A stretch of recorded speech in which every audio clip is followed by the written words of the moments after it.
So everything went well. Just give me a second. I want to send him the link so they can come into the show. They're not gonna come on because he's still so tired and everything, but they're gonna watch us. I pinned Chronicles of Black Coast chat. We'll get to that later. We're updating right now. But yeah. So read that pin when you get a chance. Shoot, can't I share it? I'm gonna do it this way. Somebody's in the building. Yes. Chewy, you ready to come in? Thumbs up. Welcome, Chewy. Salute, everybody. What's going on? What's going on, brother? Oh, not much, man. Just, it's Friday. Ready to get loose. Just doing a little update on Little Raider, man. That's all. Better than that, we'll get, the show. All right, so I sent them the link so they'll be able to watch us. So like I said, everything went good. Raiders in good spirits right now, thank God. So maybe we'll see what he's like tomorrow. Oh, there they are. They're in the channel right now. There's Raiders mama right there. There you go. So I just filled them in as to what Devin told me and how everything went today. So we're super excited that it all went well. I went on Gravy's show earlier today and shared the link on there, talked about the whole situation and what was going on with him. So I'm trying to do the rounds of getting on different shows and bringing attention to everybody. So I just ask anybody that's got their own channel that's watching, or anybody that's in any of the chats, check and see if it's okay with whoever's hosting. If you can post it, if they need explanation on what it is, they can reach out to me. Put it on your Facebooks, whatever social media you have, feel free to share it, please. The more we share it, the more we can get people involved to help out with this. So again, we've gotten a few more donations today. So since we started it Wednesday night, it's up to 230 in there right now. So that'll definitely help them out as much as possible. So I'm going to put the link in here again so we don't forget. That's how we do Rare Mama. With Rare Nations of Rare Family. We take care of each other. So that's how we do it. I explained it to Gravy today. He kind of had a gist of what was going on based on watching us last night. So he was all for it. So we talked it up for a little bit today on his channel. And like I said, I posted the link there too. So hopefully we get more people involved. And so it's all good news today, folks. So that's the good thing. It's all real good news, and couldn't be happier right now. Someone said something in the chat. Some bad news too. No, I pinned it. That was no, this one.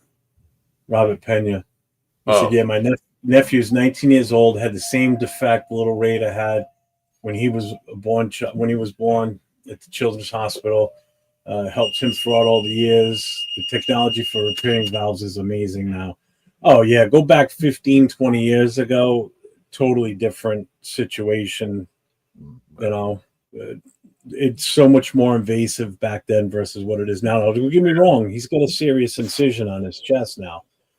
That's going to take time to heal. And being as young as he is, he's not going to understand why that's there, at 3 years old. So that's going to be uncomfortable as a parent to have to deal with that too. But he's alive and he's kicking. That's that all that matters. He's alive and kicking. Strong kid. Yep, there you go. Well, again, we're doing this for you guys because it's something that touched my heart the first time Devin came out and explained the story in the show, and it's something that whenever he would come on, I would purposely make sure to ask him how Raider was doing and everything, and I've stayed on top of it as best as I could, and speaking with you guys outside of the shows and everything, and last time I talked to him a couple of weeks ago when we were talking, and I'm like, I got to do more. There's got to be more that can be done. Not so much. When he mentioned that story, I think I was on your show or someone's show that he mentioned that story. I kind of left and kind of just thought about what that was my child? What was that? Somebody I knew personally. How would I feel about it? Now the fact named Little Raider, that's even awesome too. But how would you feel if that like one of your nephews or your nieces or Yeah. even your own child going through what they're going through? And I have sympathy for them. Sometimes, it almost brought me to tears. Like, damn. And I was thinking that It's before not like easy. surgery, hopefully he pulls out because that shouldn't happen to anybody, especially a child that don't even know what's going on in the world. Yeah, again, especially that young, they don't understand, what's going on and, why this is happening to me. They can't convey that information to you either, Bailey. They're not, they can talk, but for them to articulate those words into something that you'd be able to understand what they're going through, they just don't have that functionality yet, It's all saying they know not yet of the world. It's all saying they know not yet of the world. They don't know. They don't know there's a protest going on right now in LA. They don't know any of that stuff. They just know that they're alive. They see mommy and daddy, and they're happy. Yeah. They don't know why they got tubes stuck in them and why they got to be put to sleep. They don't understand none of that. And like I said, I gave myself in his shoes, but I know one thing: he's a Raider. He's strong. He will pull through and be healthy. Yep.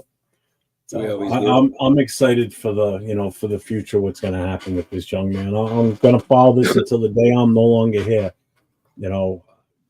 What this little man turns into as a teenager, an adult, and as long as I'm on this earth, I'll be staying in touch with him for sure to find out how he's doing. So great, yeah, awesome. Yeah, so I thank everybody that's donated, anybody that will in the future. We appreciate you.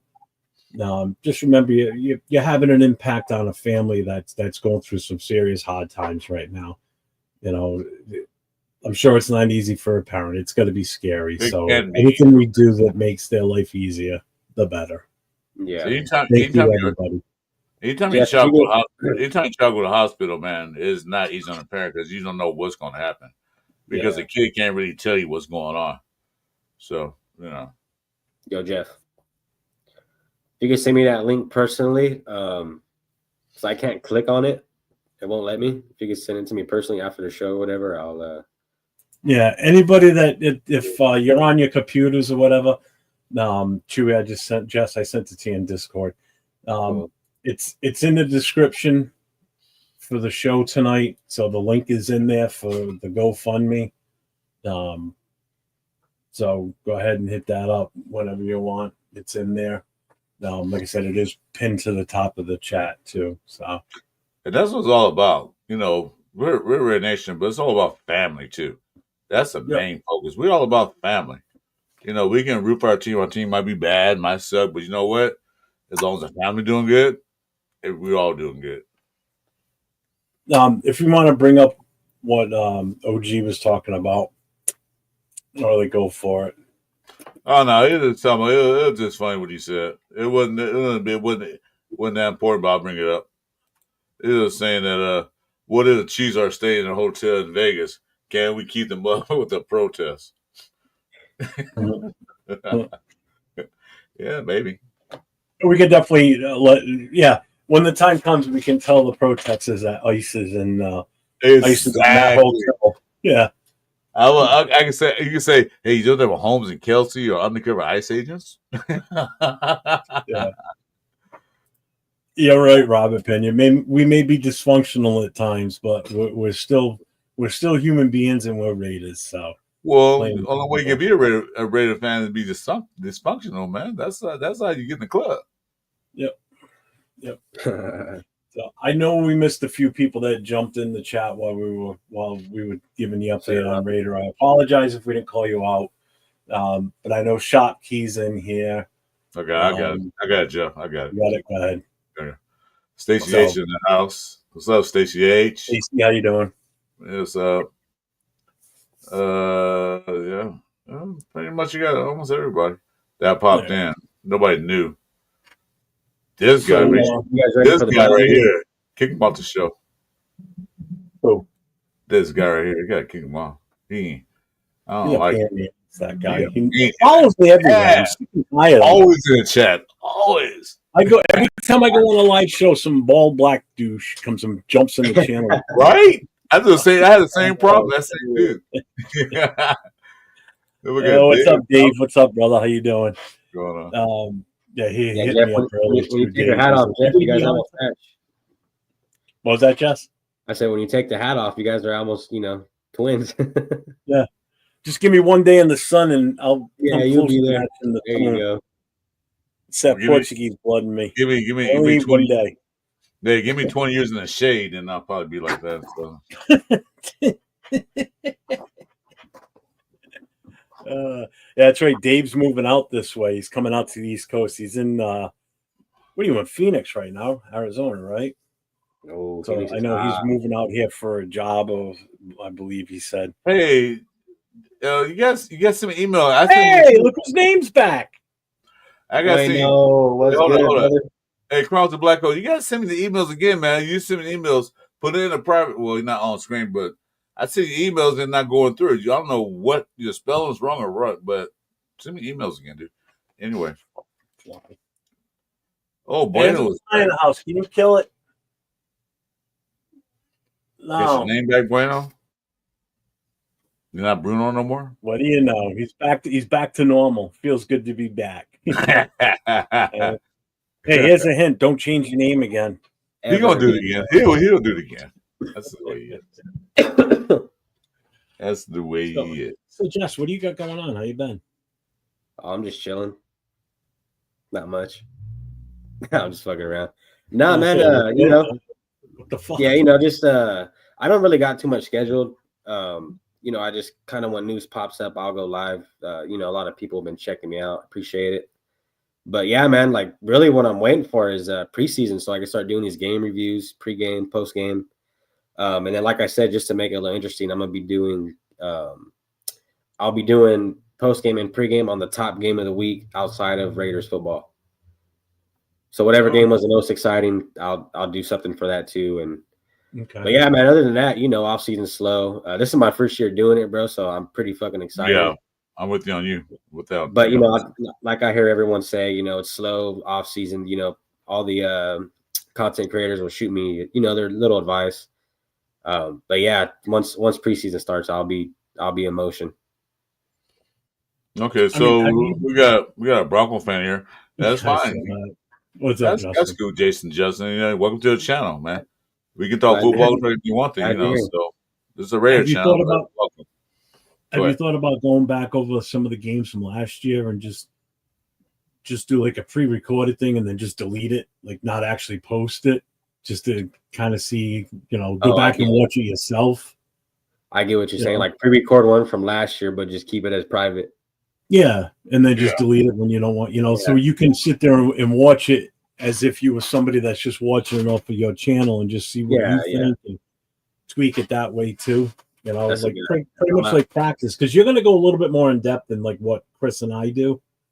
Yeah, I don't break down film unless it's a ridiculous play that it might come up. Yeah, like I don't really plan on breaking down film like that. But I'm definitely going to cover every quarter. I'm here too, Raph.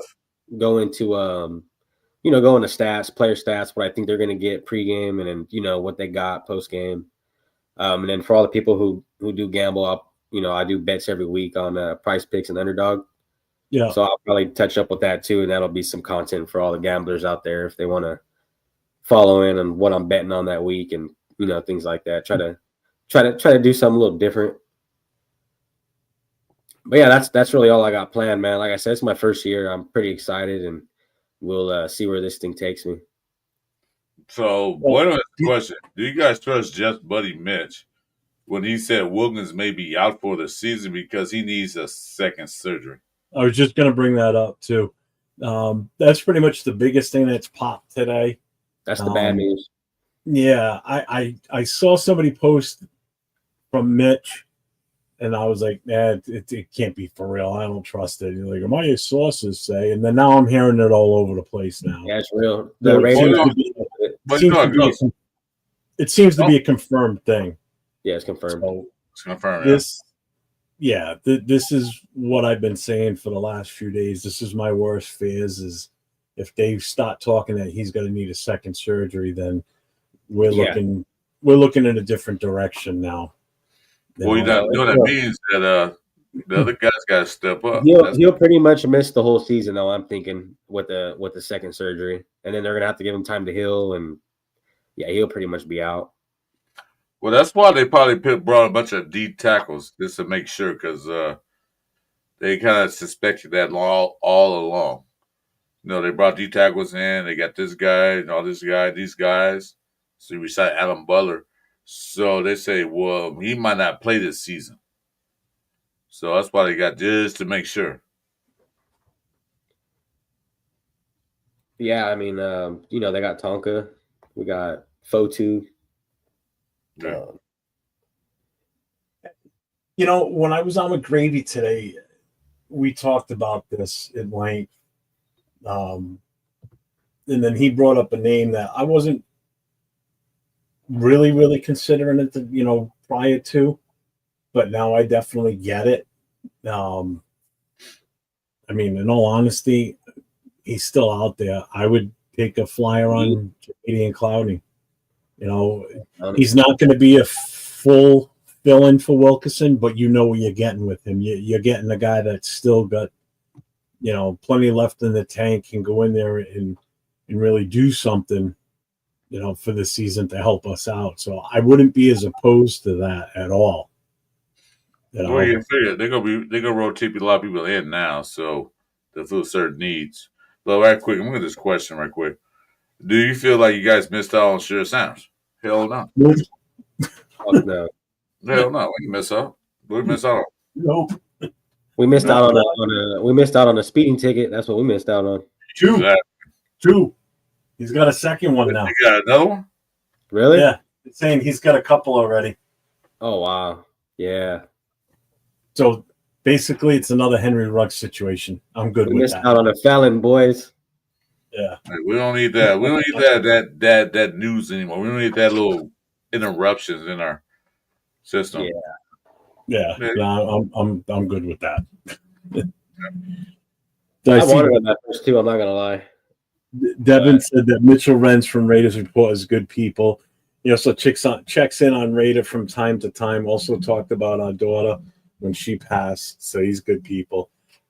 I don't have a problem with him, to be honest with you. I just have a problem with that whole chat sport thing. And although his voice seems kind of phony when he's on there, it just makes me kind of giggle a little bit when he starts talking. Talks like that 1940s baseball announcer. And, why do you make it that play? And it's just the way he does it. I can't even do it right now. Have you watched his Madden, his Renz that he did? No, not today. I did see that. It did come up as a suggestion for today, but no, I didn't watch it. Yeah, they're pretty funny. What was the final outcome on that? I know I watched the old one with the Chiefs from last week. I didn't watch the because today was Denver, I believe, is what popped up. Yeah, I didn't see that one. I ended up on Gravy's show, so I didn't watch it. Yeah, shout out Gravy, bro. My biggest issue is with that goofball Chubbs that sits up in the corner. That's a Texans fan. That's the one I got the biggest issue with. That's pretty much why I don't watch that show, is because of him. That guy just annoys the shit out of me. He's the one that's banned me, so it kicked me off the show a couple of times. Oh, really? You got kicked off the show? Yeah, I don't sugarcoat it. Bueno was in the channel when it happened. I think Marcus might have been too. There's a few guys from our shows that were in there watching when I got put in timeout. Like I was a bad boy. Like, oh, you're in timeout now.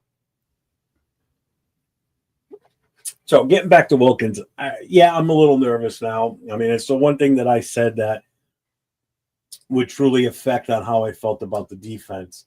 But with that being said about the defense, I'm still a firm believer that our offense was going to, whether Wilkins was there or not, I still think our offense was going to outshine our defense this year. I really do. Gravy and I covered it at great lengths today when we were talking about it. It's like he started naming like the possibilities with all these different players. And I said, look at who you haven't even named yet. And you're talking Betts, you're talking Jacoby, you're talking Thornton. Yeah. You haven't even mentioned Bowers in that conversation, which he hadn't at that point yet. Hadn't even mentioned Genty. and didn't even mention Gino. We were just talking the wide receivers. And, and what about our center? Huh? What about our center too? Yeah, but I'm talking the skill positions, like the offensive firepower that we're gonna have. Yeah. He was talking about that, and I'm like, you haven't even mentioned our main guys from last season being Brock Bowers, and now you bring in Genty, and then you bring in Gino to that mix. That adds another whole dimension too, Yeah. So it's like, you're sitting here talking about all this firepower with the wide receivers and everything. That's just a small aspect of the offense. I don't see the defense having to be out on the field as much as they have been in the past year. And that's what killed us. That speaks volumes right there. Yeah, but you know what? I was watching the show there. Pro Football Network got us ranked 29th in offense for next year. 29th. Oh, I'm fine with that because we don't know what we got anyway. But you know what? 29th is pretty below. They're basing that because we're probably gonna have 2 starting rookies out on receivers. No, they're basing that because they got no offense and a whole new scheme and a whole new quarterback. That's what they're basing it off of, basically, because you got to look at it. It's not like last year's quarterback come back in, from last year. We got a new offensive coordinator, a new head coach, and everything else. Patriots were ranked above us because Drake May is going back for his second season, so that's why they're ranked above us. They're looking at you got a new running back, you got a new core receiver, like you said. We got the only thing that was decent is that we had Brock Bowers return, Mike Mayers, and Jacoby Myers. Tucker didn't even count in the mix. Boy, they mentioned them, but they're saying basically the whole new offensive line was horrible. We got a new offensive line, so that's what they're basing off of. Yeah, that's fine. You can base it 29. We'll see what happens at the end of the season. Yeah, I don't agree with that at all. I don't, but let them say what they want to say. Dave, yeah, he's it's the same foot injury. Supposedly he's out of complications. Second surgery. Talking about having to do a second surgery. So we'll see. They still haven't said yes, a definite or no. It's just the rumors that it sounds like he's going to have to. But it's not just one person reporting and then you're not hearing anything. It's multiple people now saying this. So again, until the Raiders say it themselves that, we're putting him on the IR for now because he's going in for a second surgery, I won't believe it until it happens. But it's weighing in the back of your mind that shit, we're going to possibly be without him again, for a whole season possibly this time. There's 2 things that got to happen right now. One, promo. I got to hit the lottery? No, promo. Promo time. You're right. Nightbot, where are you? Where's my Nightbot? My Dunkin' Donuts promo. This guy runs on Dunkin'. And 2, this is a pull-up show, so are you ready to post a pull-up? Huh? You ready to post a pull-up? Or are we going to wait? We'll pull up. It's open What's mic. Going on here? What's going on? I'm lost. It's open mic night. Oh, yeah, go ahead. You can put it in there. That's what I'm just asking. I've already sent the link to a bunch of other. Because you are the president. Jeff's Hollywood. There's the link, guys. You want to pull up? Go ahead. I'm posting in my chat too. Speaking of that, yes. So something came in the mail for me today. I ordered it the other day. Let me see that. Oh, your It's batch? the big one. It's the big 12 patch that's going to go on the back of my vest. I bought myself a denim biker vest the other day. Nice. So that's going to go on the back. So I was going to do it for the Booster Club, but we don't have a big patch like that. And it would cost me a fortune to have that one patch made. Whereas I could just buy this one for $30 and I have it. So get it sewed on. Yeah. Yeah, no, I just got to I'll take it back to the place I bought the vest from have her put this patch on. I got a few others I want to put on and go from there, including this one. I got the El Presidente one Oh, sick. that I'll be putting on. Yep. Fuck, I figured everybody else and their brothers wearing these type of vests and shit, so time for me to get one. Hey, so who do you see going? Some people think they're they're bikers and wearing gang and everything, but that's not the thing. That's not what it's perceived. As long as you're with the Rockers, you're fine. What was that, Chewy? What you gonna say? I was gonna say, so who, like, Wilkins is obviously gonna be out. So who do you guys like see filling in the shoes right there? Nobody really. I think they're gonna rotate. I think they're gonna do a lot of rotational pieces. That's why they brought those guys in. I think they're gonna rotate it out and to see who's the best fit for that scheme they're running that day. It might be Tonka, it might be Butler's gonna be there regardless. Screw you, Bruno. No Tyree. He's done. Yeah, fuck Tyree. No, he's not. He's gonna play edge. He's gonna play though, for sure. They're gonna use Tyree a lot this year, I think, because this is his year to prove if he's gonna be a Raider still. Oh yeah, 1 year out, he's gone. If he can make it through the preseason, that's why they're gonna play him a lot. I think they'll play Tyree a lot, honestly. There he is. What's up, OG? Hey, what's going on, guys? I can't stay long because it's 90 some odd degrees here and it's hot and I got to wear this headset to have any sound with you. I hate that. That's right. Anyway, but what's up, Arnie? Long time no see, Arnie. Don't give up on Tyree yet. I just let's wait and see. If he ain't no good this year, yeah, get rid of him. But otherwise, let's see if he's made any progress. I mean, the guy's first year, he was thrown into the fire, played hurt. Second year, he needed a lot more work on his get off. And hopefully, number 7 overall pick. Hey, again, number 7 overall pick, and here we are at the start of season 3. Then we're still at that point of let's wait and see. Well, all right. Well, okay. Colton Miller. Do you remember the first year when he was drafted as a rookie?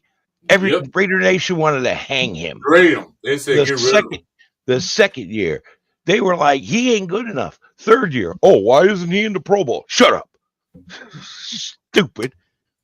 There, look at that's a difference between a Raiders fan and a cockroach in a Raiders hat. And those aren't my words. It's something I learned from someone else. Oh, gee, remember Woods came to the league. When Woods came to the league, his first year was not impressive at all. His second year was a little bit average. He didn't take off to his third year. That's when he started being dominant. Oh, Cliff Branch couldn't catch a ball for the first 2 years he played. Cliff Branch was a waste of draft for the guy. Like, why you pick him? He wasn't a draft. He wasn't a draft. He was an undrafted free agent. Right, ZDFA. That's right. That's right. But look what happened year 3. Speed kills was everywhere. Give the guy 1 year. Let's just see if he. I don't think he will develop when McDermott got him. You know what McDermott got him? Well, was McDumbass. Yeah, I don't think he was develop right. You know, the organization wasn't a shithole. They were like, they know what they say. It threw him in a fire. Right. He posted about Chandler Jones to learn, but then Chandler Jones took some of that nut juice and went crazy. So Chandler's shuffling around in paper slippers. Yeah. So other than that, he didn't get a chance to learn. They threw him in there. Yeah. The same thing happened to Ja'Cory Bennett. Everybody, why you drafted him? His first year, they got thrown into the fire. Second year, he improved. Yeah, but and again, Tyree said he's been working with Max. Give it a chance. Yeah, in the off season. They've been working though. Right. So, but here's my comparison. Tyree, number 7 overall in the 2023 draft, right? Mm-hmm. And he gets outplayed by a 3rd rounder in Kuntz, whereas Kuntz is the starter and not him. Right. You know, he's going to be the breakout this year. Yeah. But you got to remember, Kuntz sat for years. Kuntz was drafted. He didn't even get a chance to snip the ball for like a couple of years. Right. he's He got drafted in for a couple years. 2021, but again, so that was he sat for 2 years. Mhm. But again, third round pick. That's different. You know, when you're picked that high in the draft, all right. So in 2 years from now, or 3 years, or we're still like, oh, we need to see something from Genty. Shit, no, we don't. He's number 6 overall. We should see something from him. I want to see something from him first game. If we're taking a player that high in the draft, that son of a bitch better be phenomenal from day one. Plain and All right. simple. Okay, That's how it should no, be. no, no. That's immediate gratification Yeah, on that's players all out. drafted that early. That's I'm no. That's sorry. quarterback. It's not that. This is a different position. We don't compare it to defensive lineman. Like I said, Christian Wilson came out, and I don't know when he was picked for Miami, but his first 2 years wasn't stellar. Until his third year, that's when his name blew up. Like Christian Wilkins dominated. So you gotta look at the defense. Running backs and wide receivers a little different. Wilkins came out in 2019. Right. Yeah. Well, you can put Tyree, rotate him in and out as a interior in the interior if it isn't working out great. But as far as Genty, look, man, give him 4 or 5 games to get used to the speed of the game. I'm just saying. And besides, realistically, nobody knows what they have. No team, all 32 teams in the NFL, no team knows what they have until starting around week 4, week 5. Yeah. Everybody's getting used to it, and you'll see teams come out and kick that butt and fall off a cliff. Then you'll Right. see teams that look like horrible and tear it up. It's like Detroit guy said. This team went through the same thing with Javion Clowney. Everybody that was high on him, the young man that took him about 4 years to even show something. Mm-hmm. So, it depends. It depends on our team and the development and what they do. So real quick on Wilkins, 2019 was his rookie year. He played in 16 games, started 14. So he didn't sit for any length of time. He played in 16 out of 17 games. Had 56 combined tackles that year. Mm-hmm. 2 sacks. So this is a rookie coming in on a Miami Dolphins defense that in 2019 they went Okay. But he started to make that difference. You know? I got a question.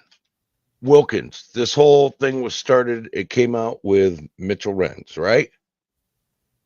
Yeah. Well, that's Okay. what some people heard it for the Now you're time. saying everybody's talking about it. Well, wait, are these people that are in the know, or are these people who just heard Mitchell Renz? No, it's other people. It's not just people that heard it. These from are him. people, other people Like heard. it's other insiders that are saying it now. Okay, insiders. Okay, I'll listen to every insider except for Hondo Carpenter. But I the can't guy stand. works in the building and he's still always wrong. Yeah, that I can't deal with Hondo. But anyway, What's up, all eyes? hey, What's up, everybody in Ern? chat, how's it going, man? Okay, so what about Tyree going in there with Pete Nope. Carroll? Do you Sure, think that's going to change anything about him at all? Hold on a minute. Before I cut you, I'm going to cut you off. Hold on a minute. Are you good, bro? Go ahead. OG, paste your email in my thing because I sent you multiple emails that won't go through. In Okay. in a private. Do in a private. Put it in the Private chat. chat. Okay, I'm gonna put it. I'm sorry, cut you. Go ahead. No. you're good. I was saying, so as we know, we got a new head coach. Do you think with Pete Carroll having a defensive mind, you think that'll help Tyree at all?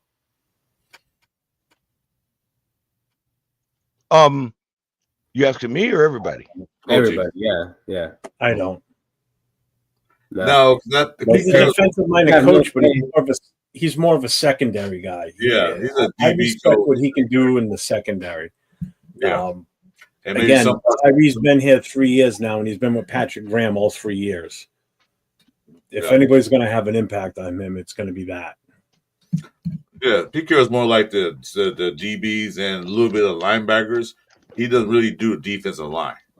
Okay, well, So- who's his defensive line coach? No, Leonard, isn't it? Leonard. Okay, he'll fix him or he won't. He'll either fix him. He's also been there the last couple of years too. Okay, well then Leonard. let's. Okay, hey, you guys might be right about Tyree. I may be wrong. I'm not somebody who's going to insist he's right when he ain't. It just I'm going to give it.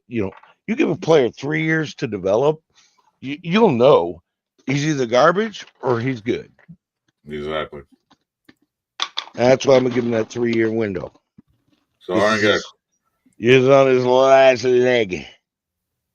got a question. Banner, which position most worries you? We all Defensive know. line. Now defensive line. It wasn't linebackers. Now we're about defensive line. Yeah, we moved on to a different position every week. Yeah. It seems like. I was thinking quarterback. Oh yeah, it's the D line, no doubt. I'm not really. Yeah. I don't know, man. Like, okay, not last year, but the year before, we had the highest scoring defensive line in the NFL. Butler and what's his name? Jenkins. Jenkins. Yeah, Jenkins gone now, right? Yeah, he's Yeah, He's but like 90 years old, so yeah. Yeah, it was time for Right. him to go.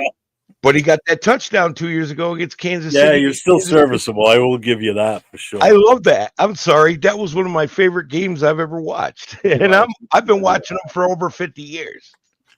Dixon, sorry, why you about the wide receiver room? I thought they were good on that. Yeah, we might be okay. If Yeah, I they think do we're what they good. got to do, we'll be good. For the cornerback room.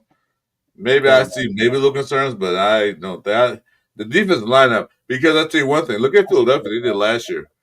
They defense is pretty good Quarterback. and started 2 rookie cornerbacks. Well, I'm still a little so leery if on they the- get pressure on on the a quarterback, you get pressure on a quarterback, like he's like just said a while back, a few weeks ago. If the defense line get pressure on a quarterback, then the cornerbacks can be just average because you got pressure on a quarterback where you got like throw a ball in a hurry or get sacked. Yeah, I mean, I'm What still, are I'm the- still yeah, a but little what- worried about the corners. I mean, you're talking Eric Stokes and Bennett. You two. This is why I really wish we could get Ramsey. But you put Ramsey out there and sit Stokes behind him. Now we got something. Now you've got a bona fide guy on the left. If he plays the right side, where Stokes is going to be scheduled to be. You got Bennett on the left, and now your safeties can kind of just keep an eye on the left side because your right side is going to be solid with Ramsey over there. Oh yeah. And that's what Gravy and I were talking about today. I'd feel a hell of a lot more secure in that situation. Well, Yeah. you could have Rams. You get Ramsey, but I'm gonna tell you right now, if we have to play the Carolina Panthers, don't put him in there because Hunter Renfrow hung his ass out to dry the last time they played. Hunter Renfrow won't get off the line What are you talking about? because we'll know how to shut him down. I'm telling you, we'll be in his face. We know what it takes to knock him off his game plan. So you He need was to a do. dog though. He was a dog though. He beat up. Was He then. made Ramsey look like a punk. He hasn't played in 2 years. No, Yeah, when he was he on was- the Raiders, I was feeling him that he was fighting an autoimmune deficiency problem that he had to take that time off. But realistically, last time he played against Ramsey, he made Ramsey look like a punk. A few receivers did in the past, so But one thing we're looking for, like, okay, we got young DBs in the room. We do need that veteran presence. We Mhm. tried with Marcus Matador Peterson last year, and that didn't work. So we need at least that veteran presence. We Yeah, do, because when it comes, if it ever comes down to a playoff game or a wild card game, whatever, you got some young inexperienced guy, somebody's gonna pull a stunt on him and beat our asses. Right. I've seen that before. Jesus, I've seen everything. Yeah, we've This been is around for a like, while. We've been around for a while. I've only been following the Raiders. I don't think our wide receiver room is going to be cooked if something happens to Jacoby. No. Why I would really not? don't. Nope. I'm not worried about the wide receivers. We You take know the what Raiders. happens if something happens to Jacoby? Guess what? Brock Bowers becomes even more integral part of that offense. Is what But happens. then you got Jack Best there. And you got some few guys there, so I wouldn't even worry about it. Right. You also got don't forget Mayer. I'm sorry. Mayor. 2 years in a row, we took the best 2 tight ends out of college. Mayer and then Bowers. I'm gonna tell you right now, man. What was it? What's his name said? Our new offensive coordinator. He said, "You can use 2 tight ends in a game, in an offense." And he smiled like, "Is that a hint? Is that a hint?" Well, they might go 12, they might go 11, they might go 13. We don't know what they're going to do, and Nope. that's the whole function of this offensive coordinator. I like that he's not saying what we're going to do. Mm-mm. So Don't forget, Dixie, the best you thing still these got teams Tucker on in that defense mix is too. to So keep. you still have a veteran presence at wide receiver. Yep. I know a lot of people are, burned on Tucker and don't want him anymore, but he's still there. He's I still would a say veteran. watch out for Tucker this year, though. I would not let Tucker go. I wouldn't. I like Tucker. No, he just had a bad deal because he had a quarterback that can't throw the That's ball what to I'm him. saying. This year he might be the one that surprises everybody. They got Well- him doing punt returns right now too. Uh-huh. I They think got Tommy Tucker never had Tommy a full- Malott doing kick returns. Hey, Malott's he's a good motherfucker. Last week they had Malott slated to do both on the depth chart, kick Yeah. and punt. Yeah, Now they got Tucker doing punt and Malott doing kickoffs. Mhm. But sure, you watched the whole film last year. You saw when Tucker was down deep, what he had to do when Minshew was throwing the ball. Even AOC, he had a guy beat 3-4 yards down the field. But what he had to do, he had to slow down and stop to catch the ball because it was under the Malo. Tucker has speed. Tucker has speed. Yeah, but Malo, I'm gonna come to Nobody California. throw him deep. Nobody throw him deep. He's like, well, he's a deep guy, but nobody's throwing the ball deep to him. Right. They couldn't Well, get now it to that's- him. Now Right. we got a quarterback that could do that. Yeah, Right. And don't forget, we've got another guy who's just as fast, but he's 6'5". And So we it's just- got a running back that people are gonna Bounce pay a off. lot of attention to. That's what I like the direction we're going in because who they picked up, why they picked them up, I can see what they're doing. Yeah. The best way to be defense, keep them damn guessing. Make that defense coordinator, man, take what's those things called for your stomach and ulcers, Tums. Make it have a whole Costco bottle of Tums in there. Make them cause ulcers because you don't know what we're gonna do. Yeah. And So the that's thing what I is, like. we are loaded with weapons. We are really Yes. loaded with good weapons. I'm not kidding, man. As Yeah, far we as are. offense, I'm more worried about our defense, but we'll see how well Coach Pete can coach up that secondary. Yeah. I don't know. I don't hate this team. Okay. I remember when I was still active doing my shows, and I remember Josh McDaniels and came in, and they had that meeting, and I told everybody in my audience, a lot of guys thought I was a jerk or dumb. I said, it just felt like a corporate takeover. Like there's something not right about this guy. I don't like this. No, And everybody thought I was crazy. everybody did. Even Jeff said it. Just like I said it. Like you looked at it, the press conference. It just looked phony. A corporate takeover. It They just want a looked bunch of phony. people sitting around with the glassy look in their eye, just nodding yes. It was crazy. It was like, no, this is bad.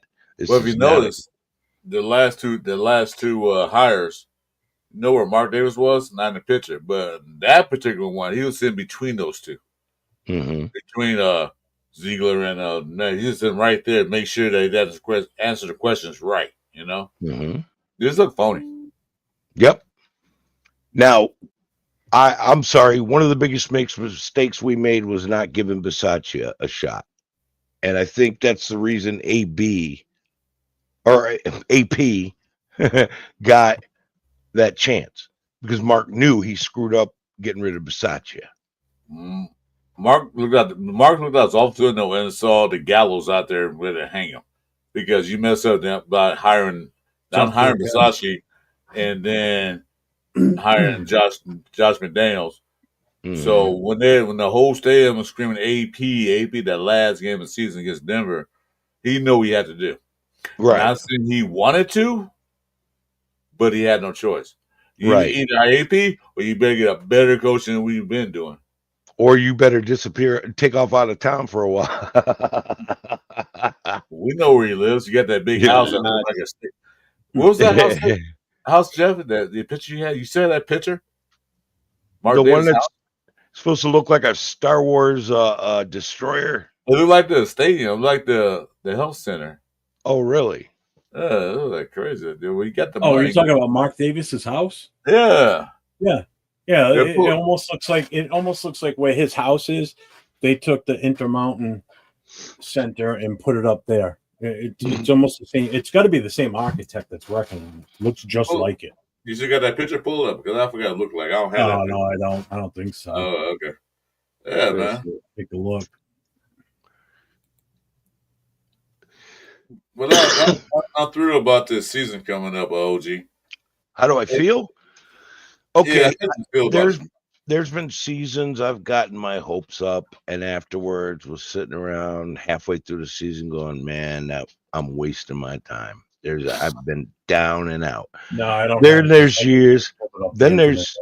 there's years where, and I'm going to tell you right now, we had this new coach took over. I was a teenager, and his name was Tom Flores. I was like, this probably ain't going to be good. I felt the same way. Guess what? I was wrong, and I was loving being wrong. Glad I was wrong. Let me be wrong. And here's how I feel about the season. We're going to be competitive. Yeah. We ain't ready yet. We need one more off season. Then we're going to scare people. Right now, we're going to be competitive. That's how I feel. This is Coke. Come on in here, man. Ask him a question. Got here. Yeah, I'm like you because the AP hype. I was one of those guys like jumping off the couch and like a little kid, like yeah. I was happy because of what happened this season. The half season that he had. Thought we were gonna turn the corner. Boy, was I wrong. Yep, I was wrong. All eyes on G. I said that afterwards. I didn't think that it was going to turn out the way it did. I didn't realize how it would go at the beginning of the season. You're right. I'm not going to sit there and say I was right. No, I was wrong. But about most things, I'm wrong. So if I sit there and go, we're going to suck this year, okay. But I don't want to say that. I think we're going to be competitive. I just think that we need one more off season to get to where we need to be. What do you think, Chewy, about that? No, I agree. I mean, like I was saying this today, I think we're definitely a step up from what we were at last season. Now, I don't expect us to go deep into a playoff run or go to the Super Bowl or anything like that. But I do see the team being more competitive, and I do at the end of the season, I want all the other teams to be like, hey, Raiders is the team to watch out for next year. You know what I mean? Like if we could be that talk, bro, then that's what I'm happy with. You know what I mean? Rather than us having 4-game wins, like who the fuck wants to watch a winning season, a season with 4 wins? You know? No. If we could be the talk, like, hey, these guys they're the shit, man. Like they're the ones to watch out for. Then that's something I could be happy with. I saw a video today. Some guy on YouTube. This guy was talking about, I hate the Raiders. Rah, rah, rah, rah, rah. Don't be surprised if they are scarier this year because this team is my dark horse. I'm like, what? Sitting there talking about hating on us, and it calls us the dark horse. Hey, OG, you got something going with Cool Cat because he's saying that this is the first time OG admits to being wrong by a lottery ticket. Let me explain something about me and Cool Kev have talked for years and years and years. Oh yeah. Okay. Because I got a soft spot in my heart for the mentally disabled. So no, Cool Kev, you're my boy. No, we're friends, man. He likes talking shit at me. I like talking shit at him. No, that's cool. I love the guy. I love that guy. That's what I was wondering. Like he said something. Why Chris? He said, "Chris, why you ask that question?" Then look, all eyes on G does the same thing with me. Cool Kev, Jack Kenna, like all these guys. We've been talking crap at each other for years, and it's been fun. Cool Kev's always in Jeff's chat, our chat, and everybody's chat. And he's like always saying something good. Oh yeah. Oh no, he's got some funny stuff to say. There's another guy I haven't seen in a while named Mike Guerrero. That guy kills me. I haven't seen him in a while, but he was on a couple nights ago. Oh, ask him about bull milk. I will not ask that question. This is a kids program. Michael Guerrero one time went in the chat and shared this story about how he accidentally milked a bull when he was a kid. He made the whole thing up, but we were all dying. I mean, there's some sick people in Raider Nation. I'm one of them. Well, yeah. We put that the makes, funk. That makes Raider Nation dysfunctional and sick. We put the funk in dysfunction, bro. Exactly. So, Cool Kev, it's okay if I ask OG what's his record prediction? Is that okay with you, Cool Kev? I don't do record predictions. What? No. I'll do one right now. I want to hear it. Yeah, let's go. The world want to hear it. Our floor. Wait. He's E.F. Hutton. When he speaks, everybody He's verified, right? Yeah. Don't listen. All right, let's hear this. When I speak, don't listen to a damn thing.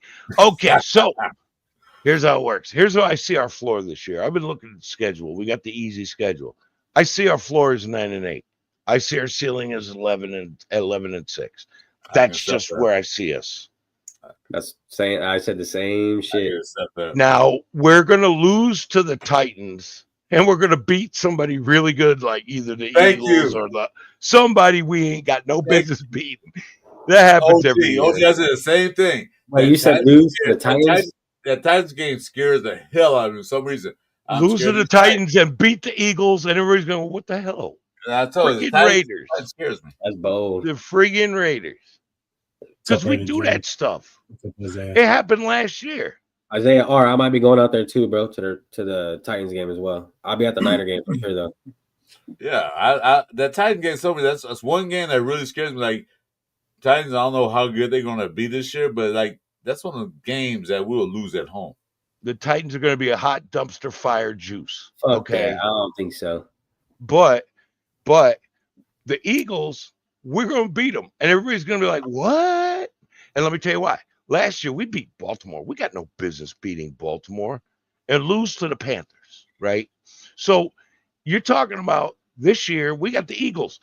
Why are we going to beat the Eagles? Because Saquon Barkley is on the Madden cover. They're cursed. Eagles, yeah, I mean. How's that for scientific stuff? Bueno, you got those backwards. Did you mistype that? That was good. I don't think we're losing. You know what? Last year's Raiders, even before that, I believe that. I believe that.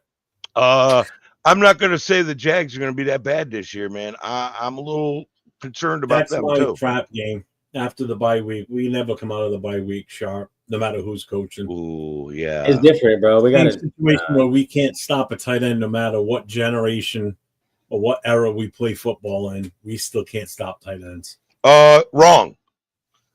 Who's the guy that used to play for the Chiefs that Stuart Schweigert used to beat the hell out of? He's a Hall of Famer. Tony Gonzalez. Stuart Schweigert was his kryptonite. I don't know. Tony Gonzalez still had some amazing games against us. Type so in Antonio Gates. So did Kellen Winslow. We always type in Raider Classics, and then look up Stuart Schweigert versus Tony Gonzalez. Stuart Schweigert used to beat him up. I love that. See, I've been watching this for a while. I've been a Raiders fan since 1974, man. I've watched a lot of Raiders games. The only times I ever missed games is when I was deployed overseas, okay? When I was in the Navy, we were out the middle of the ocean. There's no TV, okay? You got old videos that you can watch over and over and over and over again. Back then, now there's technology. You can watch that stuff. But, no, Stuart Schweigert used to beat up on him. I missed a few years while I was in the military, but I also became a season ticket holder when I was in the military because I got to pick top of my class what duty station I wanted after navigation school. And I'm looking down the list. I got Hawaii, Italy, all these places. How far is Long Beach from LA?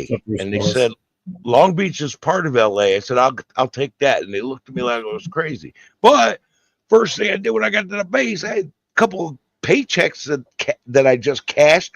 Went to the Ticketmaster and bought Raiders season tickets because I'm from New York, man. I don't like, and I started getting Raiders season tickets whenever I was living there while they were there. That's nice, man. So, also got to meet Ensign McCallum. Got to salute him. just a reminder to everybody that's in the chat, make sure you hit up all the channels that are on the screen right now. You got Chris for Raiders. You got my guy down below there, Chewy NFL News and Podcast. Make sure you guys get over if you haven't already. Hit that subscribe, hit the notifications, the little bell. He's streaming from his channel right now, so make sure you guys show him some love too. Give him a thumbs up on this. OG's got a channel. It's the Chronicles of the Black Hole, so make sure you guys get over and hit his channel up too.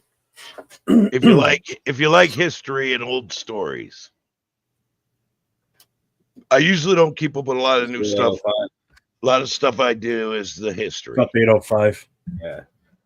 Yeah, I'm younger, bro, so I'm always down to learn Raider history. You know what I mean? I don't really know too much when it goes to the years back then. But well, next Saturday night for the 28th on the Last Call podcast for Chris and I, we're gonna have a special guest on next Saturday night. We're gonna have the Violator on with us.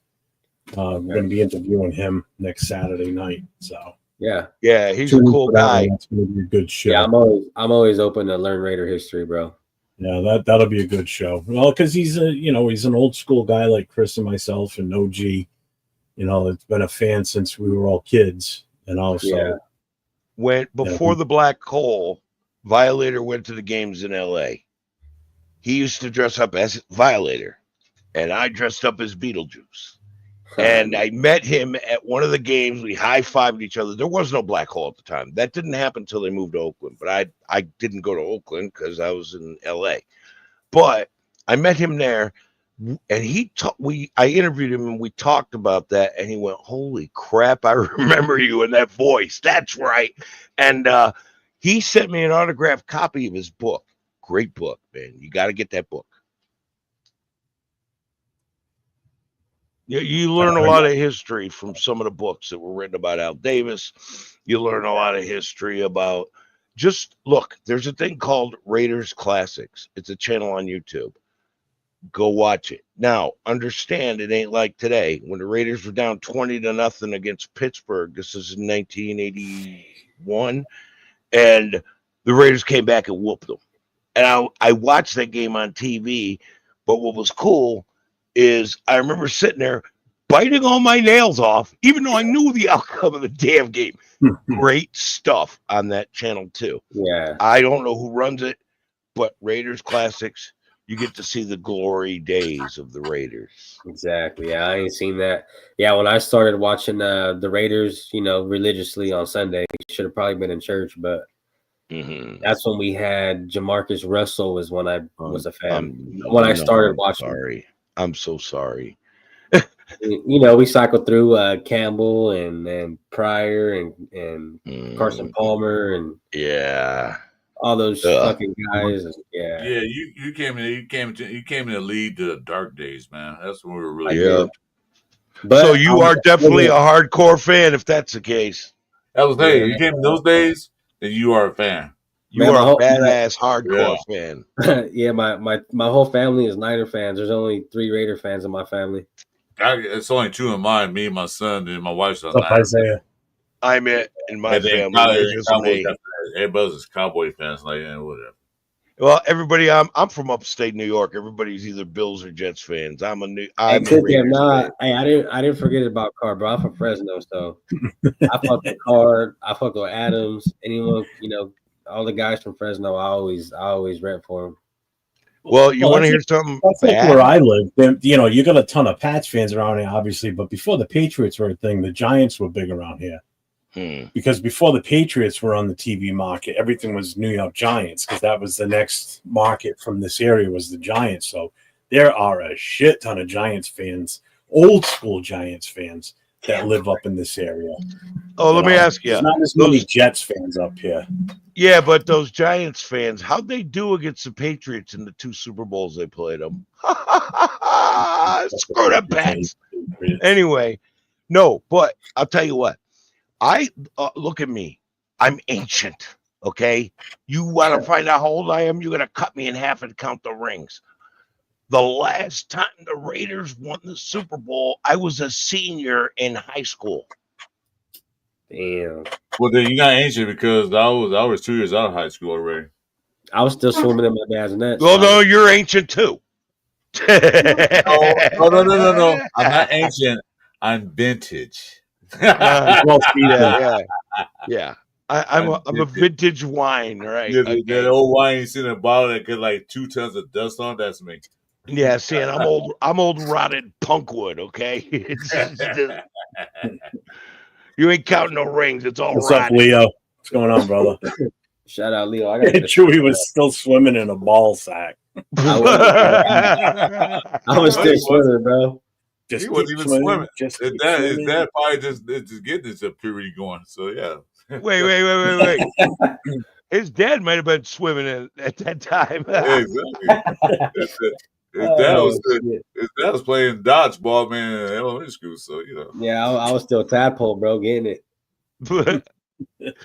Yeah, I'm young. I'm only 25, bro. So hey, Leo, what year are we talking here? The links in the chat, Leo. When I was born. No, what era is OG talking about? I missed it.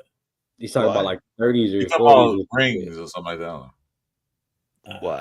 What? No. Jesse, I became a Raiders fan at 9 years old. I started watching football when I was 8. I became a Raiders fan when I was 9 in 1974. Yeah. 75, 76 season for me. Yeah, 76. Yes, you're 27. I'm 25. Huh? My mom was born in 1980. Wow. How old are you again? 25. 25. Dude, you're younger than my son. My son just turns 30 in September. My son about to turn 41. So another guy that I have on shows that I could be their father. You and Nate both. Yeah, me and Nate. Yeah, shout out. My oldest daughter's 33. My youngest daughter is 32. My youngest daughter's graduating college next year. She's at Oregon. Yeah. She's a duck. Well, my son's 41. My youngest just turned 21. So I have some years in between. Well, her and her mother are Chargers fans, and I thanked her for that. So I'm sorry, OG. That bridge is total Chargers fan to 15 now. Well, here's the thing. I thanked her for JPJ when he came to the team, and she hung up on me.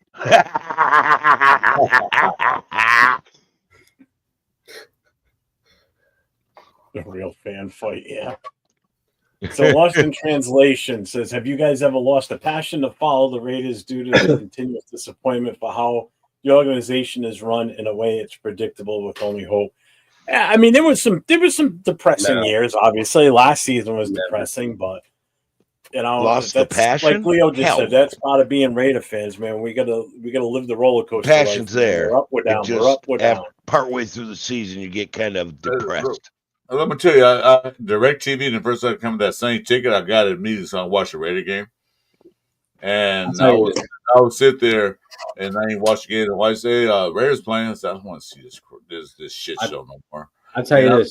And I know when I canceled DirecTV from that DirecTV Sunday ticket. I said, I don't watch this crap no more. No, I can't deal with it. DirecTV. If the Raiders won 0 games in the season, bro, I'd watch every game into the last game. Yeah, you'd have to be a Browns fan to get to that level of low, but yeah. No, that's just that's just how I am. Dude, never pay for DirecTV. Hey, I got used to it though. You know what I mean? Like I said, I grew up watching DeMarcus Russell, so I'm used to this shit, bro. That's how bad it is. That was back in the day where the only thing we can watch the games, all the games, is watch that because they only had 2 games on Sunday and then Sunday night, and that was it. The Monday Night Football. Nah. But yeah, that was like $1,000 seemed like wasting my money. I don't pay any money to watch the Raiders. Yeah, my shit's free. Me Yeah, too. me either. I don't pay anything. Me either. Thank you, Except for Meth this Streams. This year I'm going to 2 games, so I'm gonna spend some money. But yeah, streams Nope, are the way you know- to go. 10 Nope. straight games. Fuck buying a Sunday ticket, bro. Just stream everything. It's all free. Yep.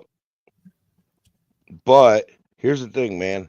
Been doing this for over 51 years this year. Okay. Have I lost the passion? No. Do I get mad at my team? Oh, hell yeah. Definitely. Okay. Since Al Davis, and I'm sorry, everybody reveres Al Davis, but he had his years where he went senile, looked like the Crypt Keeper, made bad decisions, Jamarcus Russell, and a lot of bad decisions. And I knew this is going to hurt us for the next 10 years. And it did. Okay. We're going to get better. Mark's got guys in place that he hired, and he's going to step back and let them do it without any interference. Okay, he's smart like that. Plus, he did the one thing that Al couldn't accomplish. He got us our own stadium.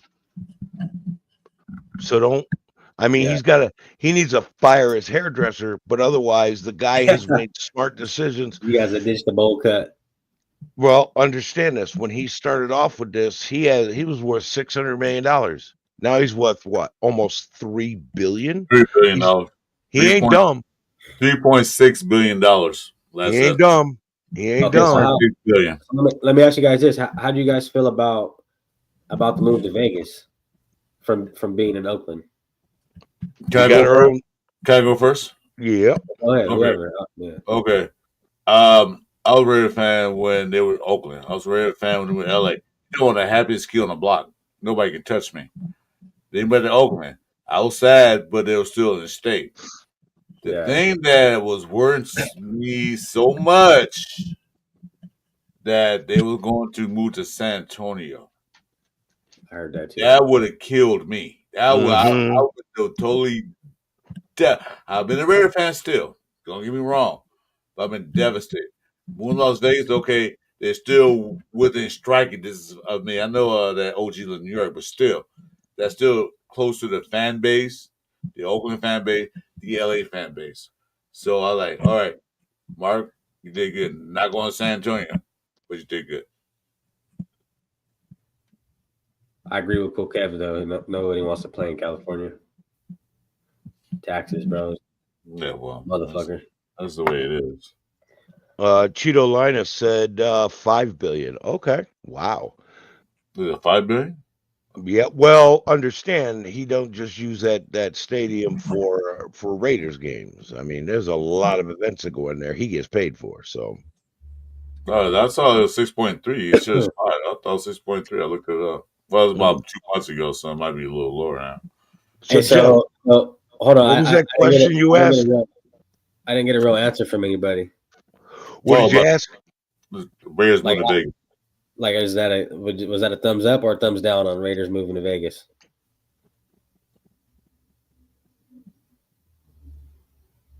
Chris? I already answered that. I say I'm fine with that because I thought they were going to win San Antonio. That would have killed me. Okay. Hey, Jeff, what do you think about that? I mean, being on the East Coast, I really can't say I have an official opinion on this. I never got to see them play at home in any of the 3 cities they've been in now. So I've never seen them play in LA, never saw them play in person, play in Oakland or in Vegas. So I never truly got to experience the Oakland mystique of being there for a game, nor LA. I've yet to get to Vegas. I'm kind of hoping within the next season or 2 I can. So it is hard for me to answer the question, but I can still give an opinion on it. I think for the overall aspect of the team, business-wise, going to Vegas was a no freaking brainer because of the amount of money that the team can make in so many different aspects and allow the team to do more. I mean, look at the training facility alone. As much as everybody liked Mecca, you couldn't have that type of facility out there. There's no way. You know, you weren't going to have that type of stadium in Oakland. There was no way California or Oakland was going to pay for any of that. You wouldn't have even had that in LA. Look at the piece of crap they built in LA now at SoFi. It's a shithole. You know, all I hear is people that go there complain about how bad it is. You know, so for me, on a business standpoint, and I know Lost in Translation just said it too, business wise, it was a no brainer. I mean, it allowed the team to do so much more. I think now that there's enough people involved with this team that weren't before that can have a better decision on where we go forward.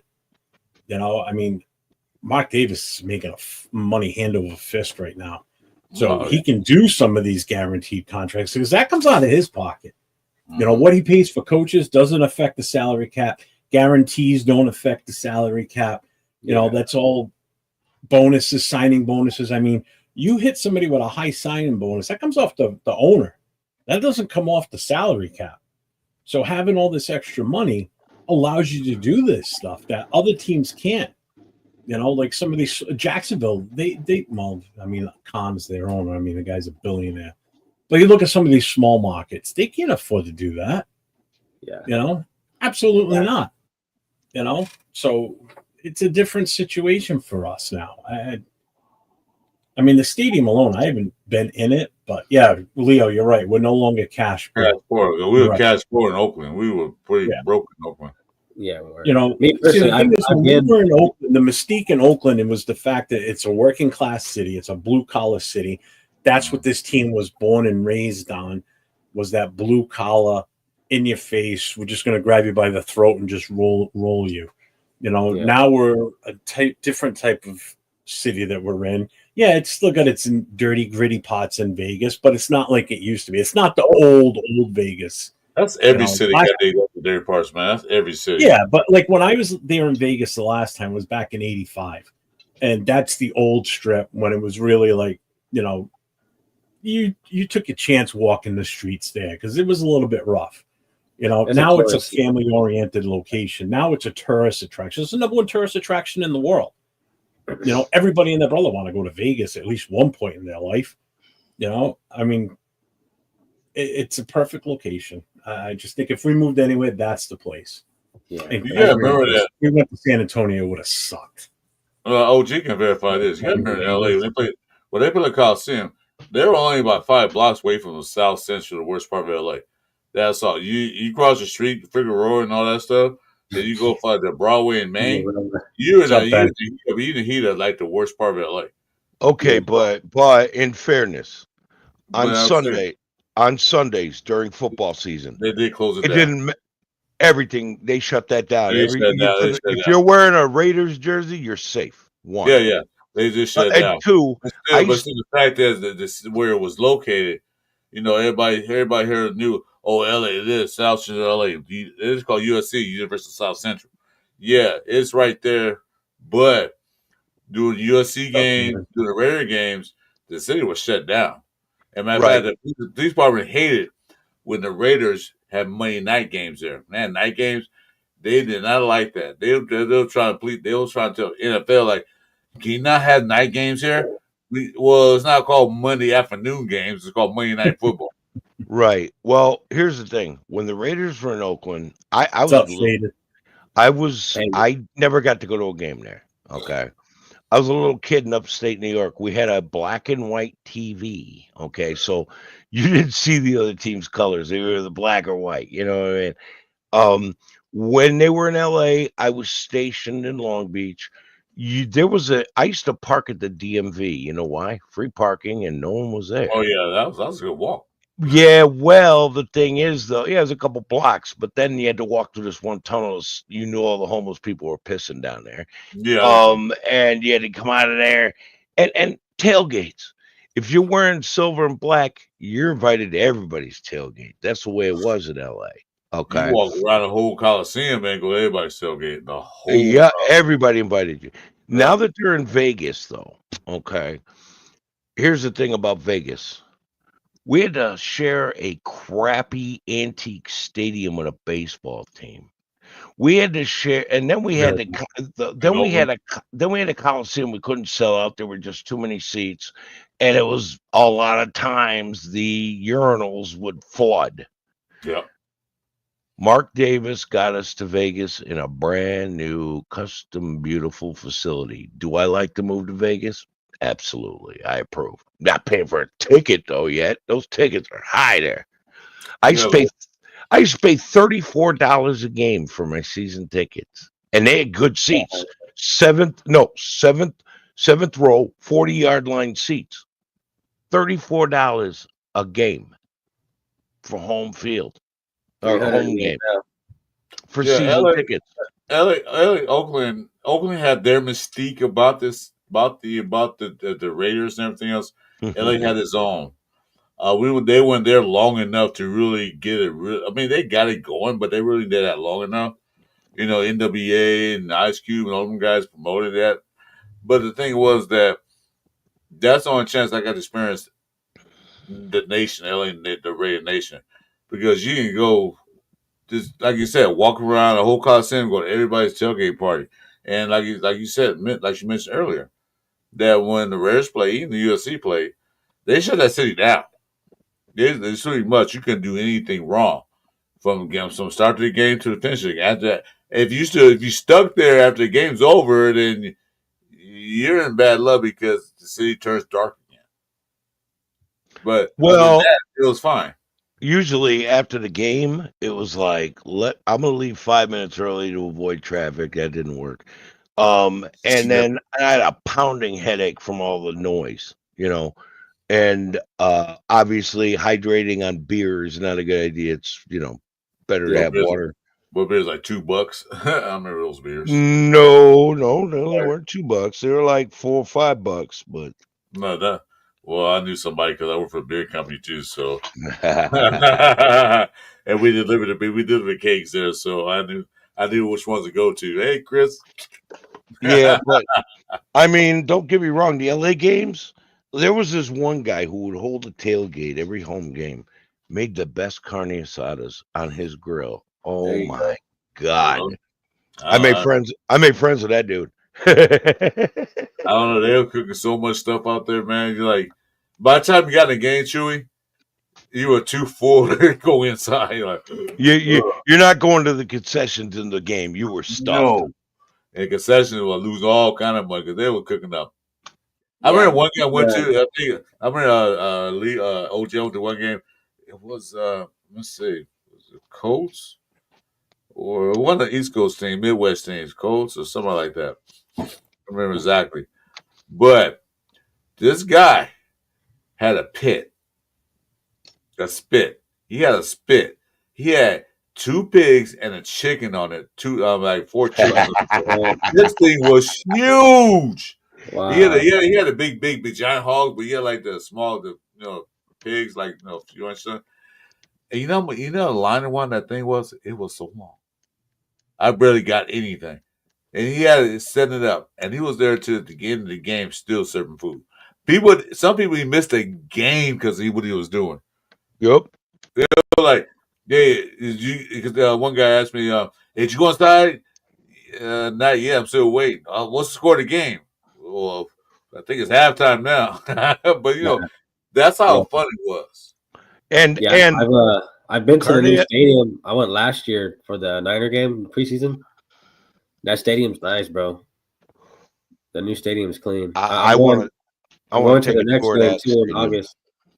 I'll be going to the Niner game, and I'm trying to make it to the Titans game. But I'll for sure be out there for the Niner game in August. I would love to take a tour of the stadium, and that's a lot cheaper than a home game ticket. But I would love to take my wife to Vegas, take her to the Flamingo, because they have actual live flamingos in there. It's her favorite animal. I want to go on a tour to the stadium. But by then, if they don't get my back fixed and my legs fixed, I'm going to have to do it with a walker. I want to go up and see all of it. I want to tour that stadium. I want to see everything because the history, the culture, it's so rich. And I don't know, man. It's just, there's something about the Raiders. Always has been, always will be.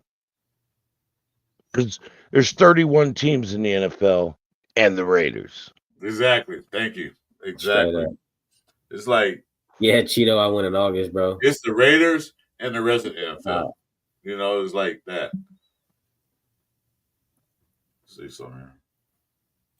Titans game's your birthday? Yeah, I plan on going to it. I plan on it, but I already got the Niner game locked in. Oh. You need to. If you're going to the Titans game, that weekend is the Fred Blitnikoff dinner, charity dinner. Oh, wow, I didn't know that. Make friends with Raiders Fan Radio, Murph, and then meet up with him. Because the people he's meeting up with, he's taking them with him when they make their $10,000 or $15,000 donation, because they raise money for that Blitnikoff Foundation every year. Yeah. And guess who's there? All the old Raiders, Mark Davis, the coaches, everyone. Yeah.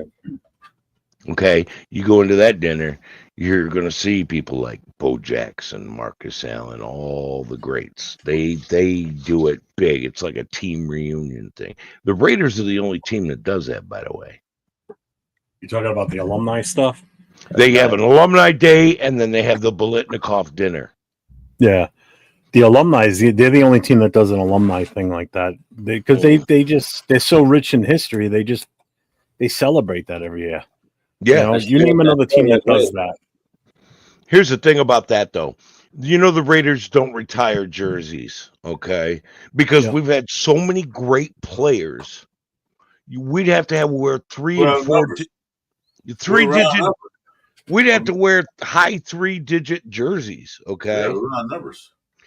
But there's one number that does need to be retired. Because the NFL doesn't allow the number anymore. Retired Jim Otto 00. 00, yeah. Retire that number. He just passed this last year. Retire that one number. I'm telling you. Okay, $300 a ticket for that dinner. Okay, Cheetolinas, I'm paying that to meet with these people. I'm bringing in a bunch of jerseys I'm buying, having some signatures put on them too. But yeah, I would love to go to that game. I would love to go to that dinner. I have a little bit of Raiders memorabilia. I have a signed Lyle Elzado jersey, and I have a Hunter Renfrow signed helmet, full size helmet. But I would love to have several jerseys signed by some greats. That would be awesome. The first guy I'd go looking for would be Phil Villapiano.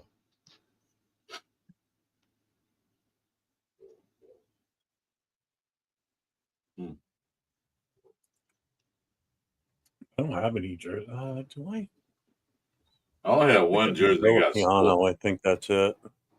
I only have one jersey that got stolen. So other than that, I got football. So I got a Bledsoe. I've got a Lane Kiffin that I won.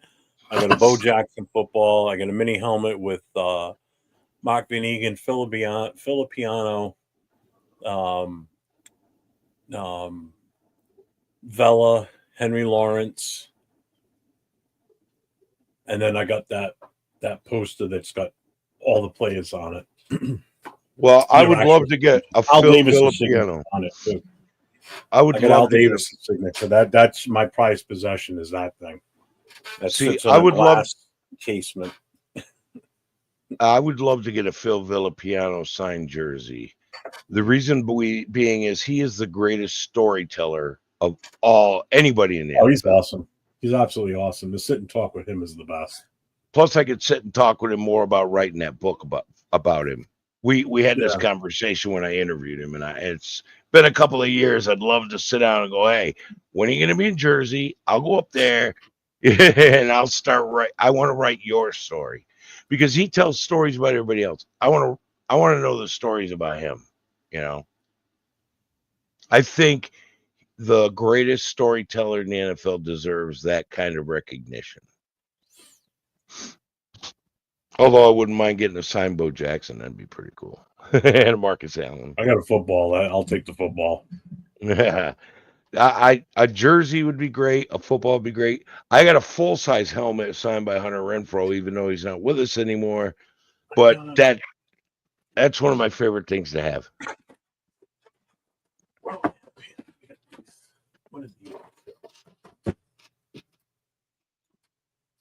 Yeah, I got a Willie Brown. Okay, guys, my ears are getting very warm. Like I've been sitting with these things on. It's 90 degrees out. I'm in South Carolina, so nice.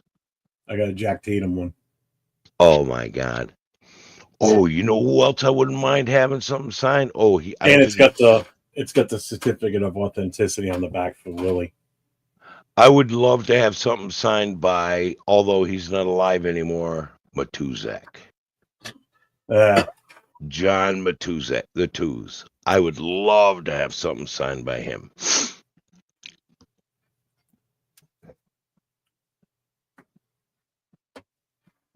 I need to put these up. I need to get this. This is just in a protective plastic sleeve.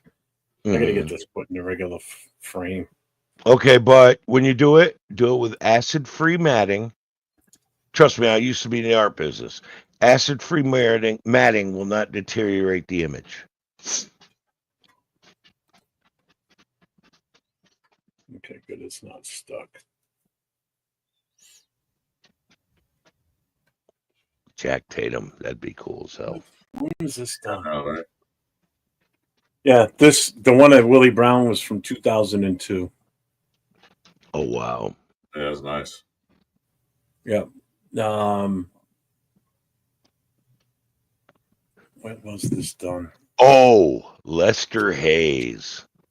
I'd love to have something autographed by the judge. Yeah, make sure this was done in LA. Make sure you have no stigma on his hands when you do it. So yeah. Shake hands and you can't get rid of him. No. You won't get your pen back.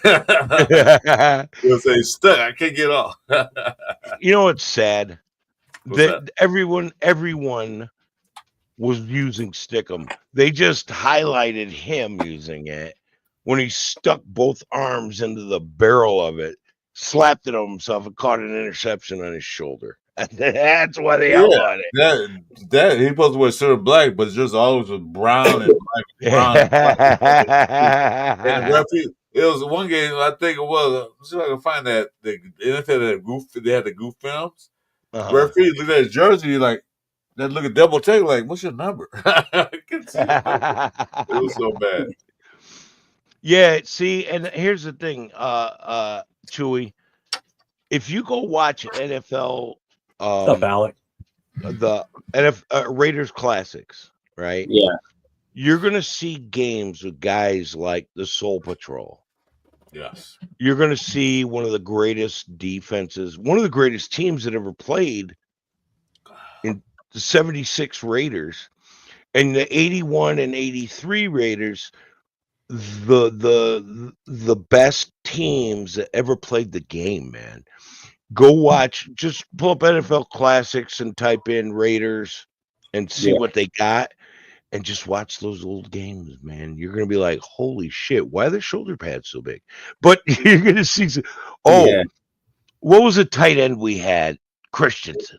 Todd Christensen. I wanted to interview he passed away. I wanted to interview his son. His son didn't want to go on camera, but he gave me all kinds of information on his dad so I could do a deep dive on my show. And he has a channel for his dad. Let me tell you something. What was the guy with the one-handed catches everybody thought was so great lately? Yeah, okay. Yeah, screw that guy. Christensen was doing it back then. One-handed catches, bobbling catches, crazy catches.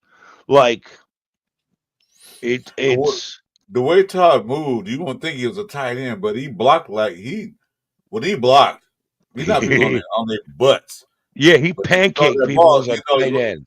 When he caught the ball, he thought it was wide receiver, the way he catches the balls. He was one of those guys that come along very rarely, and he does not get enough credit for what he did. Right. It's a shame. Todd Christensen was amazing. Yeah, let me tell you, Chewy, you want to check out the old stuff? Go check out the old stuff. I'm going to tell you right now, man. You're going to be like, damn, we were that Yeah. freaking good. We We were that dominant. dominant. Yeah, We punked these guys. You can see in the fourth quarter, these guys didn't want to fight no more.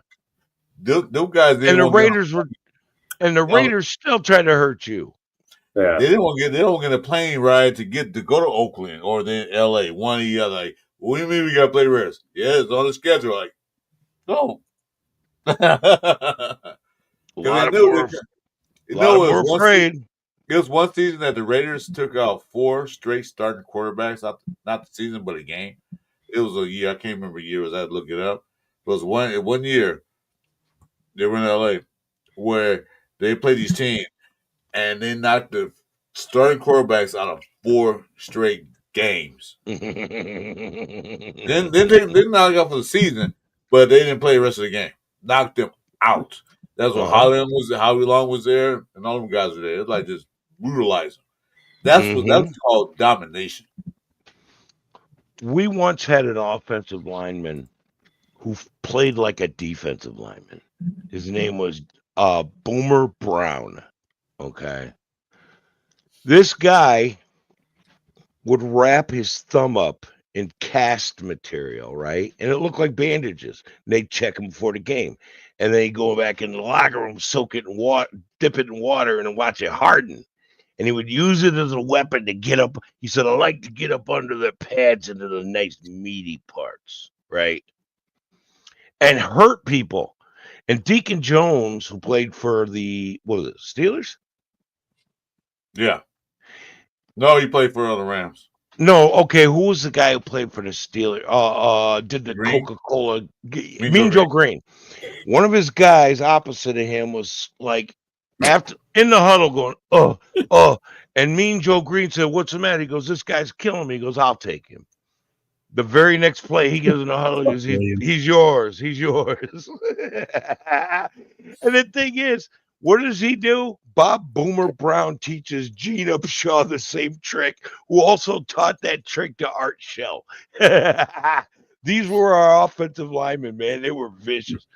Bob Boomer Brown walks into the facility, and he's big.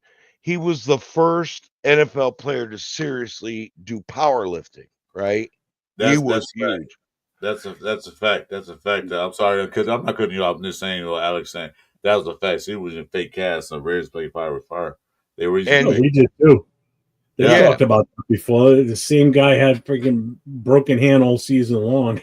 Yeah. His hand's and it wasn't broken. It just casted it up every game. His forearms messed up. That was his club. Like a club. Yeah. But he walks into the facilities. He just got picked up in free agency.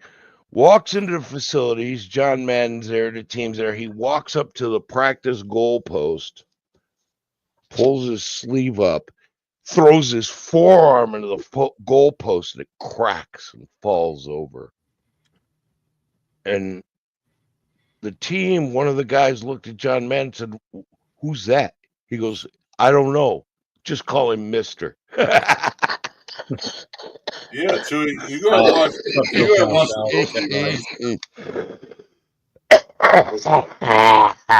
Watch those old tapes. You look at the way they play football back then.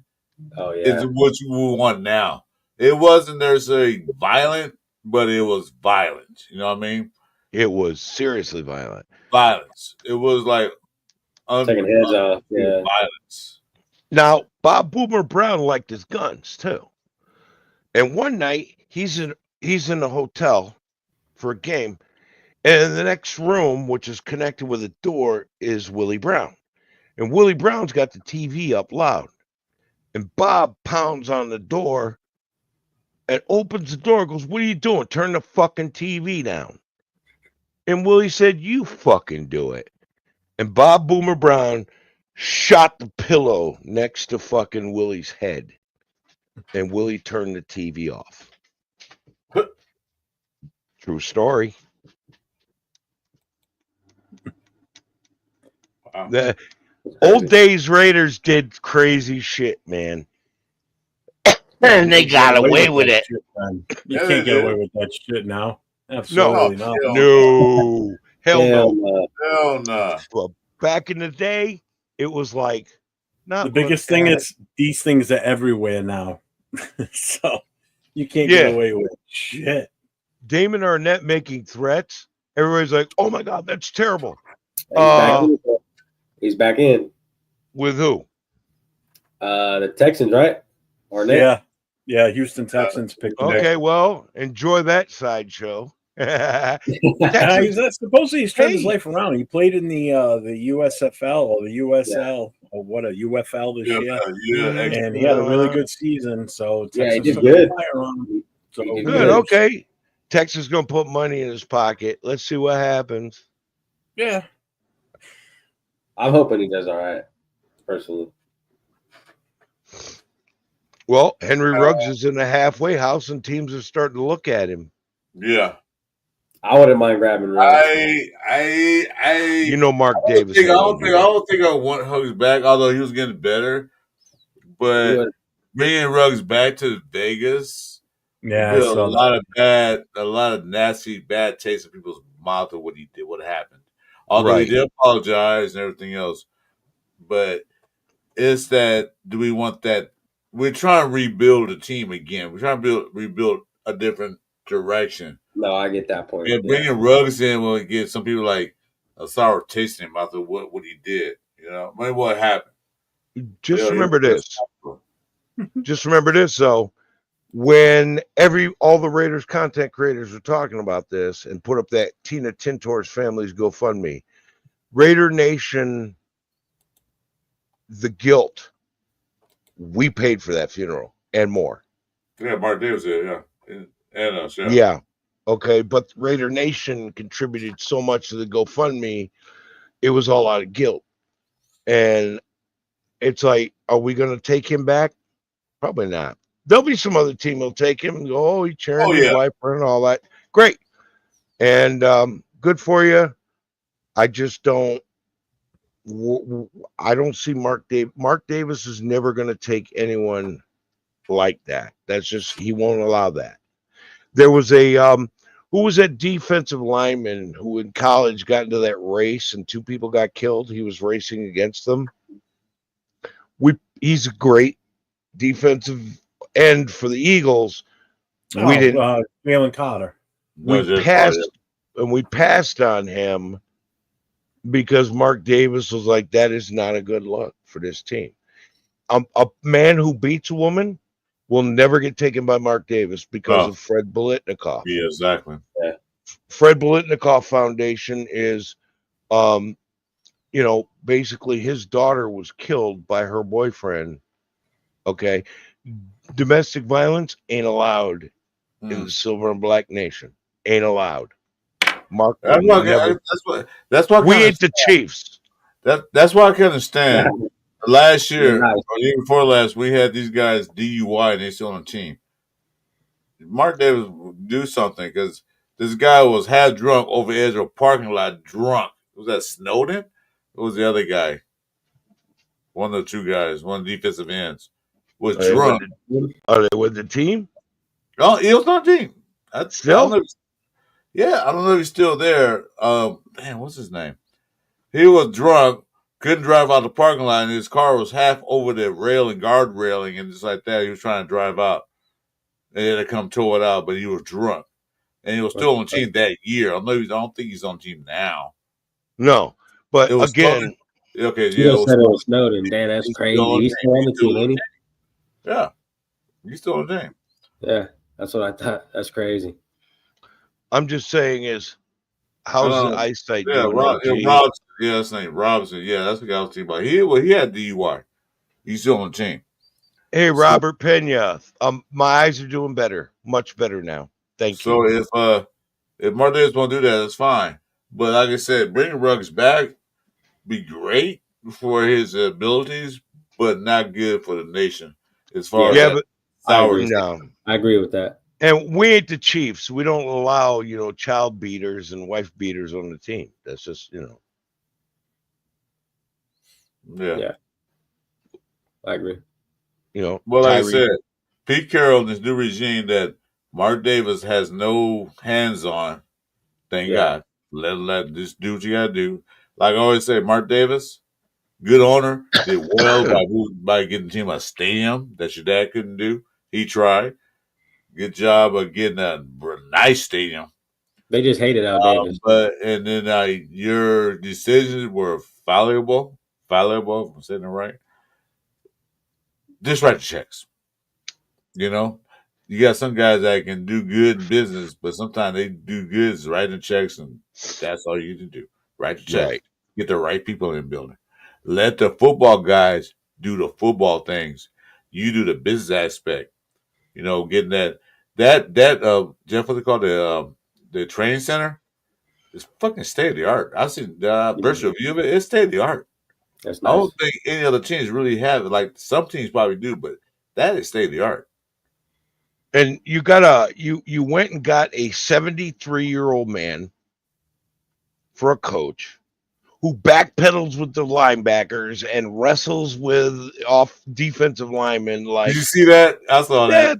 He put him down. He's 73 years old, got more energy than Max Crosby, and this guy is like biologically 26. I mean, that's our coach, man. We got a good one this time. We know Max Crosby's already pissed off right now. I say because Max Crosby always be the first one in, last one out. He goes in the building. Guess who's there? Pete Carroll. Uh-huh. Yep. More energy than Max. And biologically, this 73-year-old man is probably 26.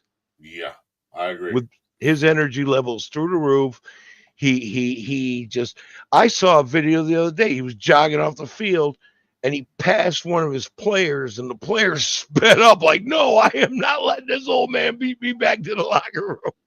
I saw him in training and the OTAs, you know, because he was with these guys slapping around, blah blah blah blah, and then he went to the office. He's running, and a couple of D backs ran with him. He was ahead of him, like Jesus. He's outpacing the DB guys. I mean, it's a dog, but still, he's that's good for the players too. Because you know what I mean. When you see your coach out there doing that, it makes the players like, I can't let this old man. No, right? How's the old man showing me up? Exactly. What's up, my it's 2 like cents? It's like me and Joe. We ran down the street, and I'm ahead of you. You're like, what the hell? No. Yeah. You know, the last time they had a guy with that. You know, the last time they had an old guy with that kind of energy, his name was Run. Run Jones. Uh-huh. Yeah. This is an old man who's a water guy. He was an equipment guy. He's all that. But he had that fired up energy, and he was an old guy. And the team were like, damn, I want to be like Run. Yeah. We'll do the search up for Run Jones, Jess, and just see what the guy was. A legend. He was awesome. He was, yeah. He's a legend. Run. Isn't he one of the ones that got hit in the face with a snowball or something too at a game, or in the back of the head at a game? Was it Buffalo? It was in Buffalo. Maybe. Right? Wasn't it him? It was in Buffalo. Uh-huh. Yeah. That's crazy. But it wasn't a snowball. It was more like an ice ball. Yeah. It did a hard. number on him. Yeah. I think it was Buffalo. Yeah, he was. The players loved him. I mean, he was just. He was a legend. Awesome, dude. He was a legend in the locker room. How you doing, brother? Yeah. Run in his towel. Yep. Before the terrible towel bullshit. Yep. Yeah. But all eyes on Jesus said, run in his towel. but you know what's so great about that? It's like what Chewy said. That inspires players. That inspires you. Like, ain't no old man gonna outrun me. Yeah, Billy throws outrun too. You know what AFC West coach can do that? Name Bob. one. No. Andy Reid can't even Andy run. Reid will have a heart attack. Bahama will blow out a hip. Andy Reid would only outrun you if he's trying to get to a fucking Shoney's. Oh, excuse me. Oh, a cheeseburger. Trying to get that cheeseburger. Get to the buffet before they close. Yeah. I think Harbaugh has heart problems too. Didn't he left the game? Heart problems, and he just had hip replacement surgery. So he'll blow out a hip or have a heart attack. So Andy. Peyton, I don't know what happened with him. Maybe he'll forget where he is or something. I don't know. Can't think of anything he's got wrong with him. Yeah, Anyway, well, listen, guys, I'm in going the to dip. words of what's his name, Alan, the coach, Ryan. Let's go eat some fucking snacks. Yeah. Let's go get Hey. a fucking snack. The Ryan boys. Yeah. Because their dad, Buddy, tried to punch out his defensive coordinator in a football game. Gilbride, once. I remember that. Yeah. That was crazy. Like, what the Von hell? Yep. Dave wants that team. Yep. Hey guys, I got to dip, man. My ears are getting hot. It's 11:45 here, and Check your email. I sent another email there. Let me know if you got it. Just email me back. I'll see if you got it. oh, I got it. Oh, TV tray. Okay, cool. There you go. I sent Cool. the right email. All right, cool. So I will look into that tomorrow, and probably order that because I gotta get a way to set up.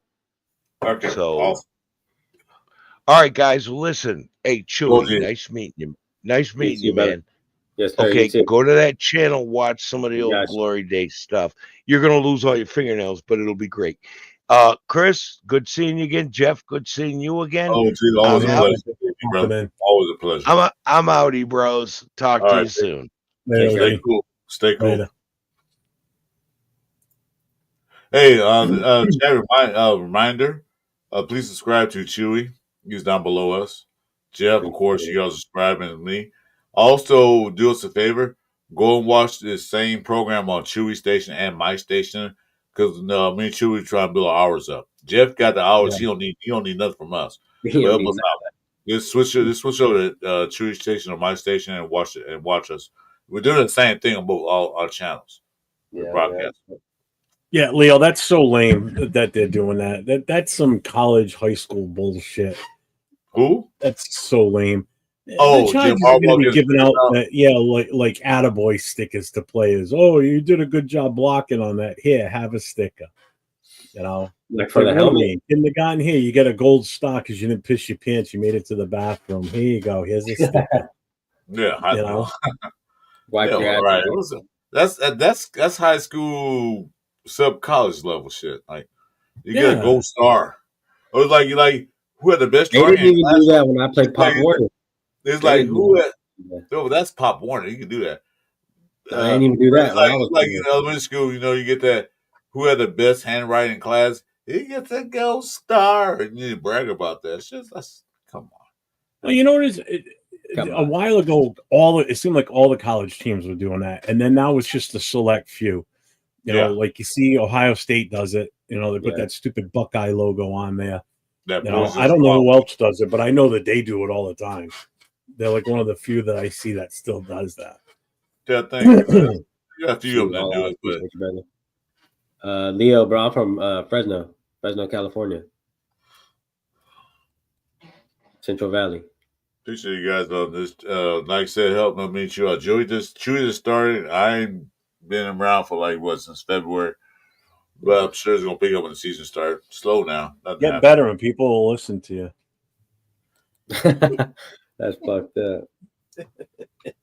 That is slow though. You know what? Ain't nobody listening. All right, Chewy, what's up, bro? There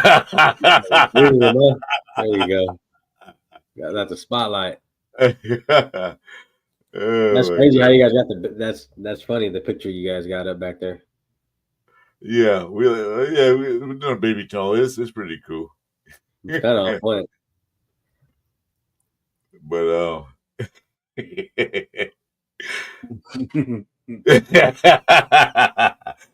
oh man. Yeah, man. So shit, I don't know, man. There's nothing really going on in Red Nation. Which it's good. It's good that not hearing anything bad. The thing was Wilkins, blah blah. That's the bad news right there. That's the only thing that's really, but it's not devastating news. It's devastating, but we'll see. I'm not really What, you worried talking about about the Wilkins thing again? It's devastating, but it's not really. They brought in a bunch of D tackles in because I don't know. And when I heard that the Raiders are changing the defensive scheme up, I don't know what they changed it to. Any word on that? Anybody hear anything about that? I Sure. haven't heard anything. I haven't. But I don't know. We got a good linebacker, so I mean, we'll see. Just what ignore happens. me. I'm following a fly that's like the size of a B-52 bomber flying around in here. I think he snuck in when I came in the Oh, one of house. those horse flies? Is it a bull fly or Oh, this something? fucker's huge, dude. I'm surprised Yeah. you haven't seen him fly by or heard him fly by. I see you like moving your head around. Like, what the hell? There's that time of year, man. I saw a fly above my patio. I said, that's a big ass fly. I killed that fucker as soon as I could. You know, I leave the garage open all day long and the door from the breezeway to the garage, so they get in the breezeway. And if you don't come in the house quick, they'll sneak right in with you. But of course, the wife, when she lets the dog in, she stands there with the door wide open, yelling for the dog to come into the garage, to come in the house. So it's like, I yell at her all the time. I'm like, will you shut the fucking door? What are you doing? You're letting all this shit in. I think you're right, but I think I did see it on Sanji's broadcast today. That's one of the guys I do watch is Sanji. I kind of because he's like you, Jeff. He's an offensive. He's a line guy. He's like the line. So yeah, I think it was talking about the new scheme. I gotta check that out. I haven't heard really too much about that. Yeah, he was. That's one of the few guys I really watch and kind of get absorb some knowledge because, like I said, he's the offensive line guy. He loves offensive line and the D line, but offensive line more than D line. So when he sees something, he'll let you know. I'll tell you, one of the things I talked with Gravy a lot about today too, we covered, which was Colton Miller, talking about him a lot. What's your feeling on what we need to do with him as far as whether we re-sign him or, what's your take on that between the two of you? We'll have Jess go first. Yes. Yeah, I'd say resign him for sure, but you're definitely gonna have to start looking for the future. So I wouldn't put all my marbles in on him. I would keep him for another couple years. But I would definitely start looking for someone to come and fill in that spot because I don't know. I don't think he has too much in him. You know what I mean? What do you think, Chris? Well, I say keep Colt Miller for like Jess said 2 more years. I was to give him a chance to give him a nice payday, not overpriced like this, but I'll give him a nice payday because they got that guy they brought in Grant. And then they should draft. They probably bring somebody else in. Keep him here because Coleman had a bad year because of his shoulder. Because Jeff, you explained that back in the draft days that if your shoulders mess up, especially being a tackle, you gotta have that arm. So he didn't get better towards the end of the season. Now he's healthy. Now he's out there in OTAs and mini camps and working. I would say keep him at least another 2 years. Give him a little extension. Give him 2 years. Give him a nice paycheck. But now not exuberant, but give him a nice paycheck and have him work with that guy Grant that's gonna be behind him. Because I'll tell you how Gravy and I looked at it today, and when we both talked, we both had our separate takes on it. We both came to the same conclusion now that if we don't have him signed before training camp opens in July, that's going to be a problem because there's a chance you could see him hold out because he's not going to show up and stop practicing knowing that he's not getting an extension. You may see limited from him. Yeah. Okay. So we need to make sure that we sign him before training camp starts or before training camp ends. It needs to be done before the season starts. Because here's your thing, and I mentioned the Gravy. I said, because here's what happens. If he sits out, now he's already been there for all the OTs and the mini camps and everything. The offensive scheme is already set based on who our offensive linemen are, including Colton Miller being our starting left tackle. So now all of a sudden, if it comes to the point where he says, I'm going to sit out until you guys work out a contract with me, anything that they had planned for an offensive scheme goes right out the window because everything's based on him playing that strong side or the weak side left side tackle, protecting the blind side for Gino or Aiden O'Connell. And if he's not out there, who are you putting in his place? Yeah. No matter who you put in, Huh? Tackles are hard to replace. Exactly. Left Especially tackle's left the tackles. hardest. Left Left tackle's the tackles hardest. don't grow on trees. I've said this numerous times in many shows. If you don't have the right guy to take over that spot, and based on what we have in our locker room right now, we don't have that guy. And that guy's not also available in free agency that could come in and be as effective as a Colton Miller. You know, this is somebody that we have to groom for that position to train behind him. Exactly. Or if he gets re-signed, we have to seriously consider what we're going to do in the draft next year, or bring in a free agent that might not be up to his caliber yet, but can be trained or groomed that way. So if he sits out, that changes your whole offensive system, to be honest with you, because without that bona fide left tackle, you're kind of fucked. You know? So I agree with Gravy when he said we need to sign him before training camp. Because if training camp starts and he decides that he's going to hold out, which he very well could, because if we don't give him an extension, what's the sense of him? He could sit out the entire season. He's got enough money where he can get fined. He doesn't give a shit. Oh, yeah. I'd like to think he wouldn't, because that's not his personality. You know, so I think there's a better chance that he would still be here, but we need to get something done. You need to reward him for what he's done in the past. He's been solid with us. Yeah, exactly, Detroit guy. They need to stop fucking around and sign this man. Yeah. Into an extension. And then once you see we people need getting that position. more money, lose that position, that changes everything. Yeah. I'm sorry, what?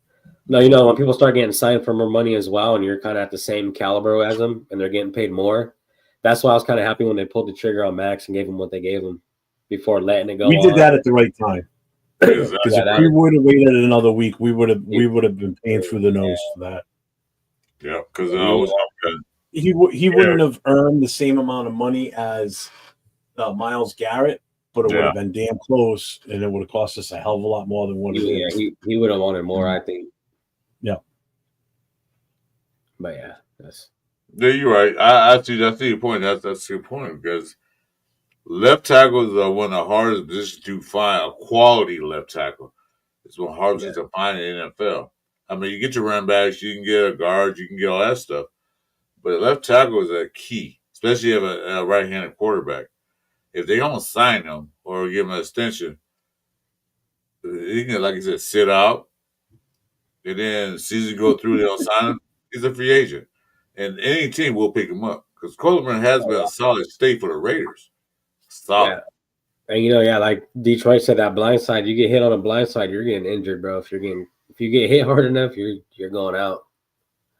So Bueno sent me this, right? He took a screenshot and he AI'd it to turn us into women. What the fuck? Is that on IG? Dude, I look pretty hot. Is that on IG? Is that on IG? I can't see it. Oh my No, god. he just sent it to me in a Hold on, text. guys, give me 1 minute. Jess is in here too, but he kind of looks like a lesbian in this picture down below. Oh shit. You're like a straight butch. Wait a minute. I got hair? Hell yeah. Use that for the next thing. I got hair. He just sent me another one. Hey, who's that dude? Bueno? Yeah. Bueno, send the IG, man. Send to my account too. Oh, that was just for the next broadcast. Like, yeah. I got hair? Hell yeah. Yeah, thanks, Cool Kev. I agree too. What was that? He says, I agree. Duncan needs to stop fucking around and take care of Jeff. Single-handedly supporting him here. Yeah, get a Duncan. You do promo every night.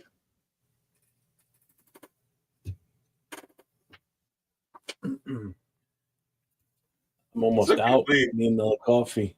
Need a Dunkin' run. I got coffee in the fridge. Hey, Baldwin's sexy. Look at Grace Jones. She was sexy. That would be funny, though. I don't know if Grace Jones was sexy, but she was bald. Man. Well, no, she had hair. There's a couple ladies out there. Yeah, well, Will Smith's wife had no hair, so. But I still can't believe that the NFL Network said we're ranked 29th office. Which I like. Okay, For now. They got the For Saints now. over us. They got the Saints over us. Again, for now. Once the season starts and they really see I thought you were. that should hopefully change things. I can't imagine it's not going to. I like being underdogs. So what? Yeah, Oh yeah, because you know why? Your expectations are lower. real low. So there's less pressure on the team. Mm-hmm. You think Geno Smith, the way he throws the ball and then runs around the pocket, it's gonna have and the receiving core we have Brock Bowers, Jacoby Myers. Now we got Thornton and stuff like that. You think he's not gonna get the ball and Gentry? You think he's not gonna get the offense going? Please. Yeah. Come on, they just look at those key factors and they ain't even looking at that. So, well, whatever. It is what it is. You get a new head coach. A couple of teams going to be Chicago Bears are ranked, I think, 14th because they got what's that guy named? The head coach. They got him. What's the guy about his climber over? I forget his name already. The head coach of Chicago. Who is that guy's name? Somebody tell me. I'm drawing Coach a from blank. Chicago, Ben Johnson. Ben Johnson. There it is. Yeah. Easy name to remember. I can't remember it. They got Ben Johnson. Yeah. Well, Easiest guy. Easy name to remember, and you can't remember. I can't remember that. I can name a leak tofu, but I can't remember that. Leaky tofu. Well, I want that leaky tofu guy. Yeah, leaky tofu guys are best. Yeah, it's all because of him and this and that, and they got Caleb Williams on it. Well, I can see that. They did pretty good off season, but come on now. You haven't seen him play a game yet. And they rank way up there.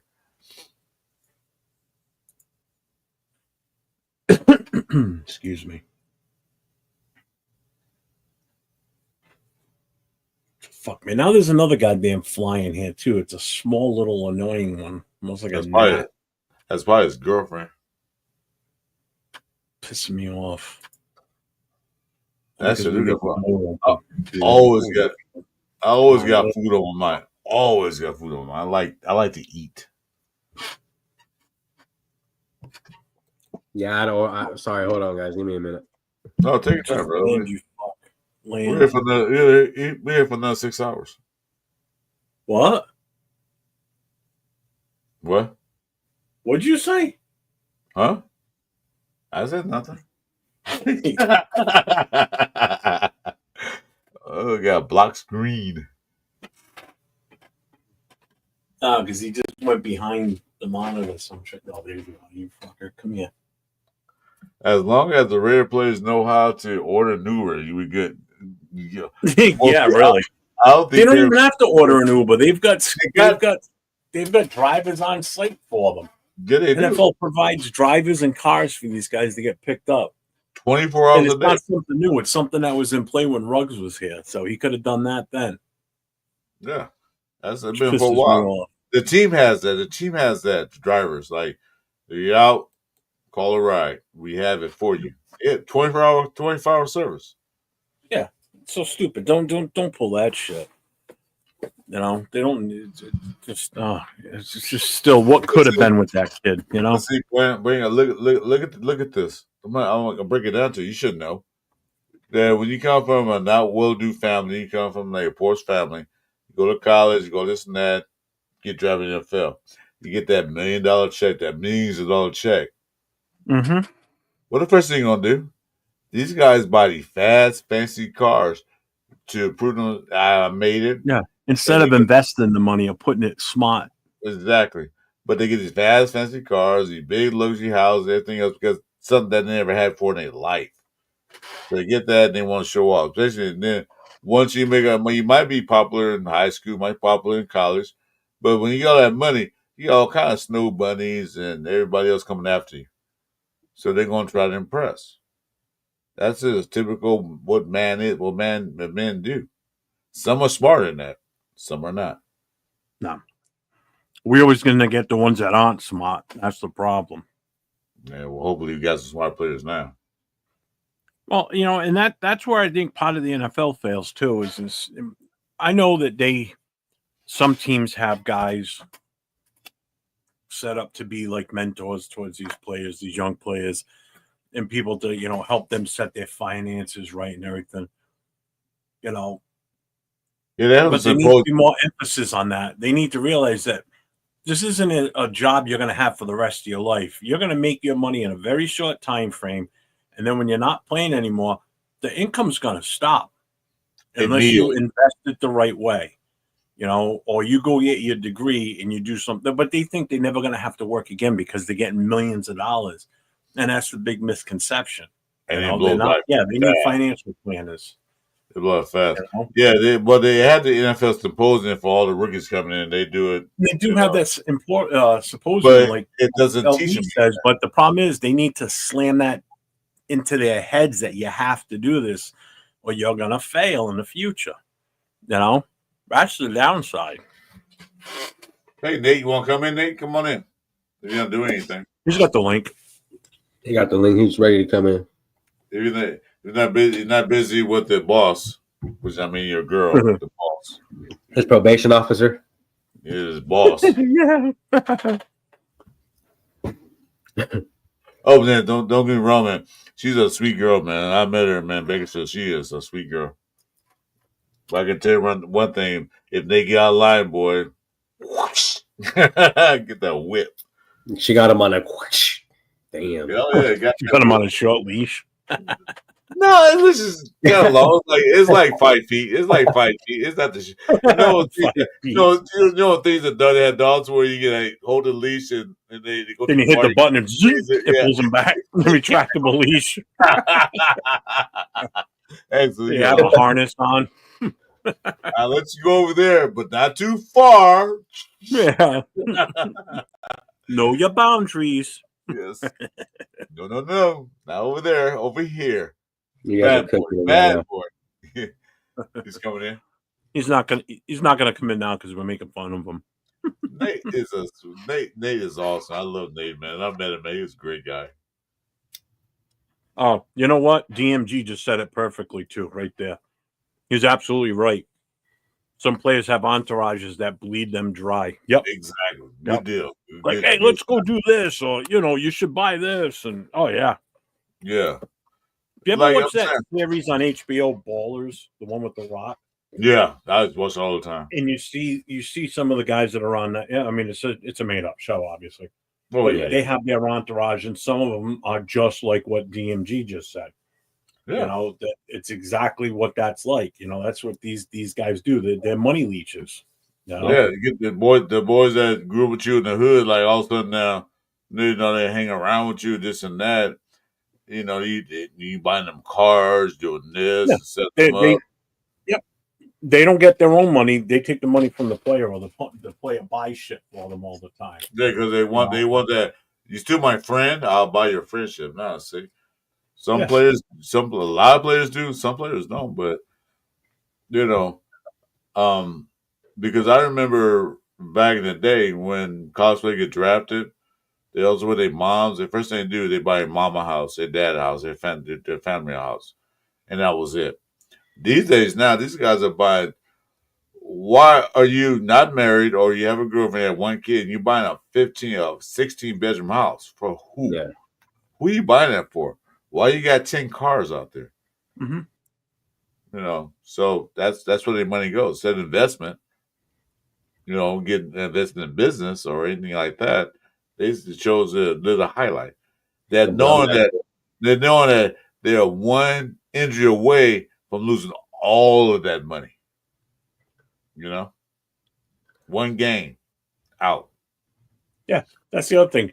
Bueno just said it. I mean, they had a TV show on HBO that was called Entourage. It was just like that. It was one guy that was the star, you know, in this make-believe show about a movie star. And it was everybody that was around him that was just leeching money off of him constantly. Yeah. You know? Yeah. I mean, I watched that show too. It's like they just drain them dry. And then they got those financial advisors who do the exact same thing, draining them dry. Leaking on them.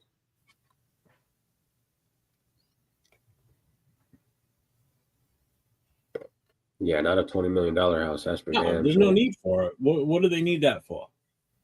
You know?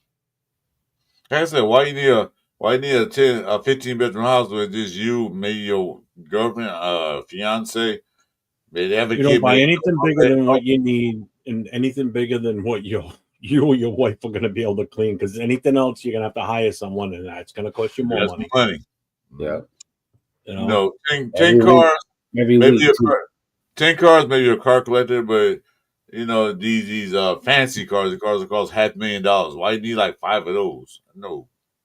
trust me, I would be fine with a hot rod, a pickup truck, and that's it. I'd be good with that. And then whatever my wife wants to drive within reason. I'll You say know, I'm depending on where you're going to live, you know, 1 to 2 mil on the house, at least a 3 or 4 car garage, you know, that's fine. and that's it. What else do you need? I'll get a big house. I'll get a nice size house, 4 bedrooms, 5, because Again, it all depends on what location you're going to live in and some how acres. much the houses are in that Yeah, area. at least 1 acre for sure. There's some acres, I I'll want some distance between me and my neighbor. If anything, I would do land. I would Yeah, definitely that's buy acres. property. Hell Yeah, yeah. Because that's Yeah. one thing that's usually doesn't depreciate is the Yeah. property, because you're always going to be able to sell it off at some point. You know, yes. I will give me a nice truck, a very nice truck, and the car. My dream car is a '67 Lincoln, the suicide doors. That's what I want, and then I'm done. I'm cool. That's all I need. Yeah. this fly is going to be the death of me tonight. Huh? It's like it's taunting me. It's flying right by the front of my face, and because I can't see it coming up behind me until it's like right about here, I can't even react to Hey, Jeff, here. The future holds, I'll pass it to you on the screen. it. Oh yeah, great. So what? So I gassed myself out in this room.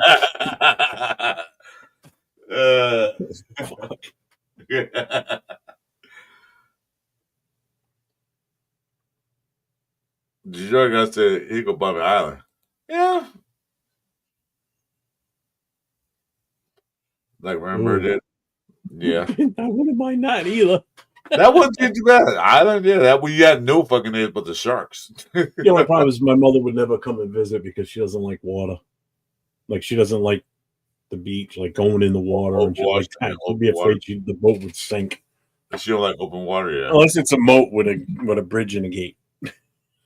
That she'd be fine. Man, I'll buy a boat too. That's what my truck's for. But I pull a boat. Oh, you know, boats bust out another 1,000, man. Hell no, I'm good. I like a boat. Boats are just fucking money pits on water, man. I'm in California, so ain't no water out here. So shit. No, you live in a goddamn desert. Of course not. If anything, you better get a 4-wheeler or something. I was gonna buy a land boat. A land boat. I want that for the land sharks. Oh man. What is it? Nate, are you coming in or what? Or Leo or anybody that feel free. Anybody that's new to the channel that's in here that hasn't yet subscribed, make sure you go ahead and subscribe to the 3 of us here. All 3 of us are streaming from our channels right now. Especially make sure you get over to my guy Chris Foray up top here next to me. And then down below is Chewy's NFL News and Podcast. Make sure you get to both of those channels. Hit that notification, hit the subscribe, hit the thumbs up. Give the like for the show today and everything. It helps the algorithm and get these guys kicking with their subs. So we can get this shit in high gear comes the season. They probably kick off to the season start because it's slow right now because Jeff came in the right time when Raiders sucked. He came in the right time. So I had so much content. It was insane. It's slow. It's slow. I couldn't have asked for a better season to walk into this. Yeah, it's slow right now, but like I said, when season the training camp starts, that's when start keeping gear. Yeah. Yep. Yeah, there ain't really shit talking about besides, what happened today with Wilkins, but yeah, there ain't really too much to cover. That's why I mean, right now it's just a lot of what you think about certain players. What do you think about the depth chart as it sits as of today? Who would you like to still see us try and grab? I know Griffith is still in the facility or in the area. No, really. Is he still here? They haven't made a decision on him yet. If we're not going to make a serious push for Ramsey, after being on with Gravy today, he's kind of swayed my decision on I'm okay with if it's Griffith if we do bring him in as an additional guy in that secondary. Yeah, You know, we I'm okay just with that. I'm okay just with more that. worried about our two corners. That's all. Not so much with Bennett, but Stokes. I don't know. I honestly don't know. I'm still a little leery on that one. Yeah. I really Well, am. if they bring another cornerback, Stokes can move to free safety because he played that too. So that's kind of a good side of that. If they bring another veteran cornerback, I'm not saying Well, that. right now, they've got us set as the base defense of a 4-2, and Gravy doesn't like that. He'd rather have the 3 linebackers out there because Darnay Holmes would be on nickel, and he's not too crazy about that either, So Dante Holmes. I mean, I get what he's saying. Darnay Huh? Holmes, yeah. Yeah, Darnay Holmes. Yeah, but I'm looking at Darnay Holmes' stats. He had the exact same stats that Hobbs had. He might have 1, 2 plus or minus, but yeah, he did get pretty But good. I'd rather have the 3 physical linebackers out there is what I'm getting at, and that's what he was saying today. I understand that, and I kind of get that now. That's what I want. Yeah, Pratt, Roberts, and White. yeah. And again, don't forget, if comes the season and our secondary is getting more tackles than up front, like every week, if it's one of our guys in the secondary that are leading the team in tackles, that's not good. That's not good at all because that means we're either not tackling on the first level or we're not getting pressure on the quarterback and they're completing passes like crazy. That's an issue. Well, with Wilkins going out, it's going to make our linebackers work a little bit harder too. And that's why I would rather see us go to the 3-man, go to a 4-3. It makes sense. Do that. Because I'd rather have a bigger body out there at that second level than running with a nickel. Yeah, I don't want to see our safeties have more tackles than our linebackers. That should not happen. I gotta kill this late in front. It's just too much. Oh, I'm getting a headache. Even though I got the hat covering the lights, I'm getting a headache from it. Yeah. Yeah, that's true, Pigs. Hey, what's up, Pigs? They're probably waiting for cuts. They're probably like waiting to see who's left over. Only person I see that they can sign if they cut him, because right now ain't nobody dealing with Miami for Ramsey's contract. Nobody want to deal with that. I don't see any other team even calling him. So they might end up cutting him. And take that. I would do that. I like that idea. That's what I want to do when the wife's ready to retire, or if the kids want to move out and we want to sell the house. That's what I want to do. I want to buy a fucking Class A camper and tow the fucking SUV behind us and just take off. She can work from the home. I can do this shit in the camper with no problem. For real. I'd love to do that now. Oh, so you want to be a nomad then, right? Well, during the season, I would follow the team around. Within reason. I'm not going to go from coast to coast, and if they're playing on the East Coast, I'm not going to drive from Vegas to the East Coast and then back to Vegas, and then like when we play the Eagles and the Redskins, or even the first 2 weeks, I'm not going to drive to New England, then go to Vegas for the Monday night game, then come back out here for the Redskins game, and then back. I wouldn't do that. That'd be too much. But during the season, I would camp like middle of the country, closer to Vegas, so I can decide where I want to go from there. It'd be fun, though. I'd have a blast. That sounds like a good time, to be honest. It would be. I'd have a fucking ton of fun. Your wife, myself, and the dog. Or dogs, for sure. Can't beat that, man. Just pull into a Walmart parking lot and just camp for the night on your drive. Why are you at Walmart?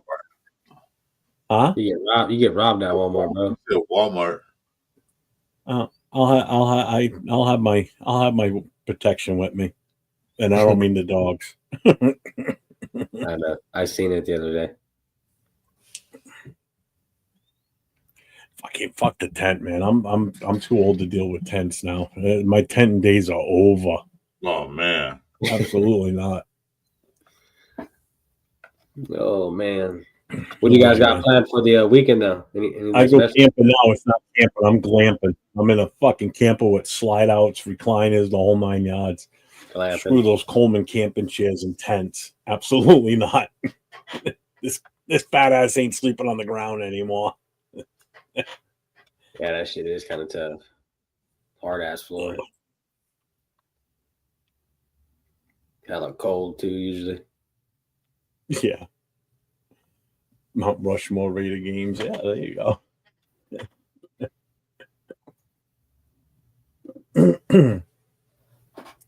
So, I mean, at this point during the season, it's just a matter of is waiting now. Yeah, that's all it is. Just wait and see who's wrong and who's right. Yeah. Yeah, I saw that, Chris. Yeah. Yeah. You know, it's the assignment's not in the air like it was when AP got hired. And everybody was pumped up, nation stand up and all that stuff. Now we're just waiting, like we've been disappointed for so many years. Is this the actual turnaround that we're gonna have this year? No, Yeah. the turnaround, the turn back to where we were playing good football, where we're in games, we're competing, we're not getting blown out, getting embarrassed. 3-0 to Minnesota was a total freaking embarrassment. Yeah, I think so. Just based on, like I always say, the coaches, man, it's gonna be night and day. I think we'll be able to see it on field. Yeah. What's up, Travis? What's going on, man? What did he try to say? Jeff, the bear will go right by you if it's seen you sleeping on the ground because it would just think it was another bear. Had to snort like one, too. I'm like, fuck this guy. He's bigger than me. Yeah. You mean we got your busted boy, Wilkins? He's all broken up right now. Right now he is. He's not worth shit right now. He's not worth the money we're paying him. I'll tell you that right now. But he's not worth the money we're paying him. No, not at this point, at least. Dude, he didn't even play half the season yet. And that's all. Who signed the contract? Was that McDummie's or AP? Raph is in the building. What's up, Raph? Hi, Raph. What's going on, Raph? Oh, hey, how's it going? What's up, man?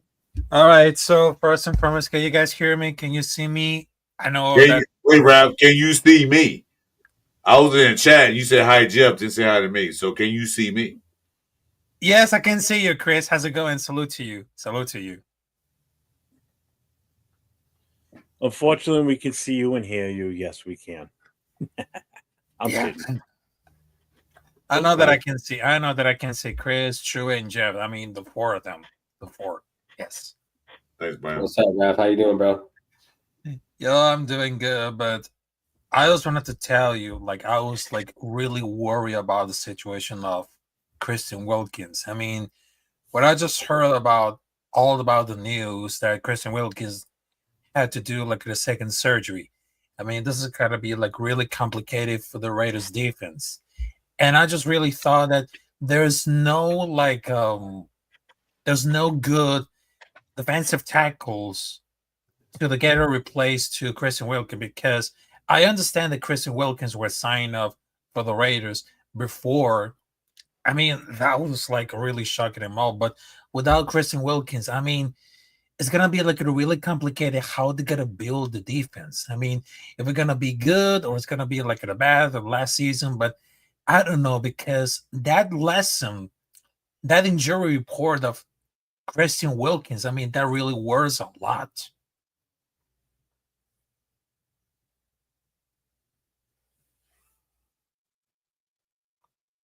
What happened?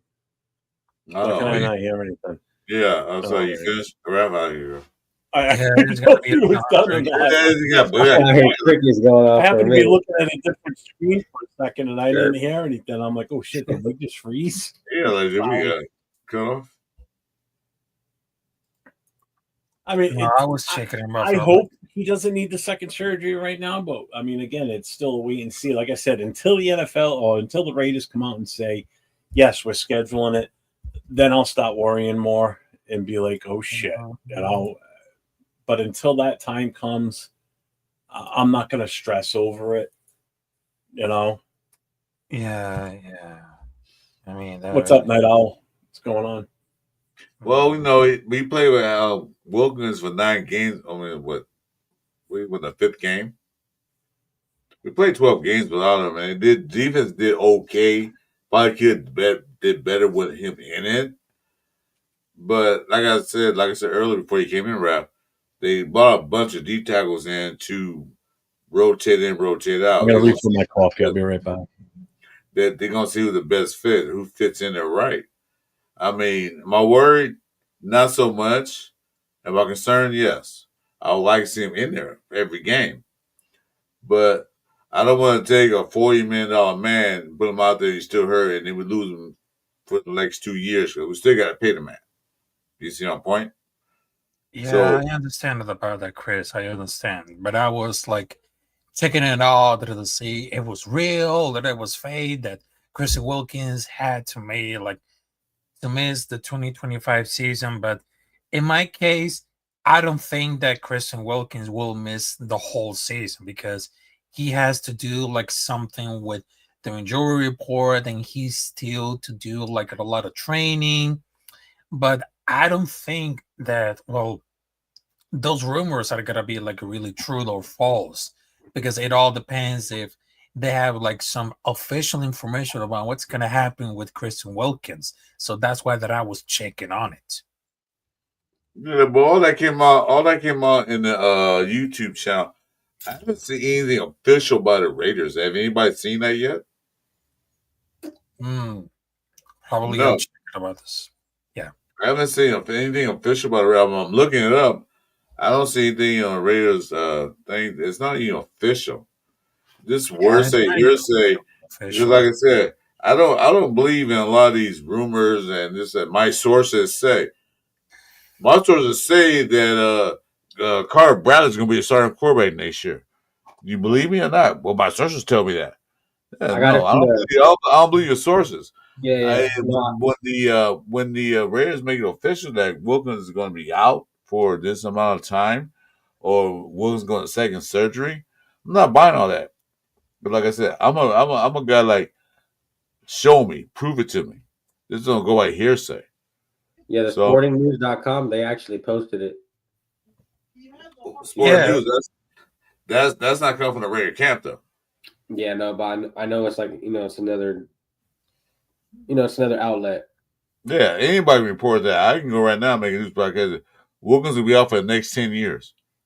Well, but my thing is like, unless the Raiders make it official and they say in their headquarters, Wilkins is going to second surgery, he can be out for the whole year. Then I have concerns. But I'm not going by what all these guys say because the inside sources is not, to me, not believable. I mean, that really exactly I understand about for the point because I just wanted to tell to Julie and Chris because I know that I have a degree in journalism and I understand about like the difference between fake news and official news coming up from the official sources. And there are some like websites that creates clickbait and they talking about shit. And I was like, who's the resources for? So I was like checking on it. I was like, that's a fake news right now because I believe in official sources. And I Right. believe in something like it really matters because the Raider Nation doesn't want to like because we're not gonna play the shit of clickbait because we are believe in the original. We believe in the real one. We don't want to believe in those fake news and the use of the clickbait because this is 100% real. This is 100% Raider Nation. And to be honest, right now, we give like a lot of opinions, no matter if it's good or it's bad. Well, you use journalism, so you know that somebody printed a story. The story is to get your print out to make money. So the same thing with clickbait. The more I put out a story out there, fiction or not, the first thing they say, my sources tell me. Who are your sources? Of course, it's not going to be your sources. You can't do that. But when they say this, I hear that. But until the organization come out and say, yep, he's out for the rest of the year. Yep, he's getting a third surgery or second surgery. Yep. Okay, then I buy into it. But right now, I'm not going to buy it. Exactly. Exactly. No, it was another medium. I just poured it into a large cup. Please trying to kill that flood that B-52s in his house. And the wife made fresh peanut butter cookies today. So now I'm chowing on them. Oh man. For real. Yeah, Jeff got a drone, not a drone, but a fly. Big as a drone in his house. Oh yeah, some fucking fly. Fucker. It's a bullfly. If I go to bed, I will kill that fucking thing because I'm not gonna be able to sleep knowing that son of a bitch is flying. Okay, so I'll be right back. You go to the other channel? Yeah. Yeah, I'm not worried about the official news. Like, because one podcaster will say, hey, one podcaster will say, hey, my sources tell me that, like I said, Carter Bradley's going to start next year. Yeah. My sources tell me. No, I'm not buying that bullshit until I see the rare good official news out there. So, him getting second surgery? Hopefully not. That'll be tough. That'll be tough. He's going to miss a lot of time. Yeah, out the whole year next year. Not buying until I get official news. And then I agree. Not out. There's a lot of people that are excited for this season coming up. I can't wait. Yeah, I don't want to wish the summer away, man, but I can't wait for week one.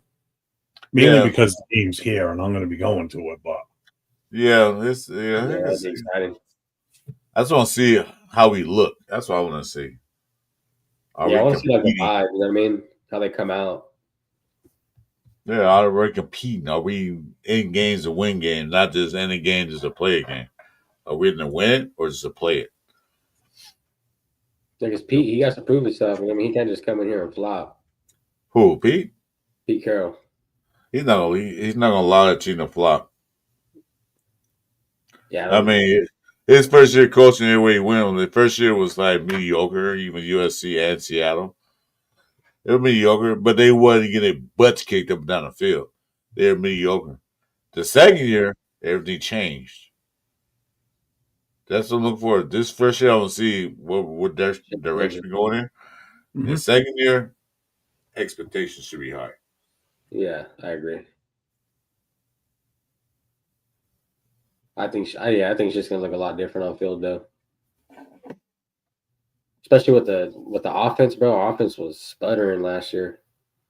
What offense? Yeah, really. They're non-existent. What offense? What games do you watching, Chewy? We had no offense. We had a punter. Yeah, turnover machine. That's what we had. Yeah, we had no offense. Cleveland had more of an offense than we did. That's not saying much because Cleveland's just plain ass. Yeah, they're shit. Our offense was horrible. Yeah, what offense? Like I said, we had no offense. Oh, it's story time, huh? Oh, okay. Anyway.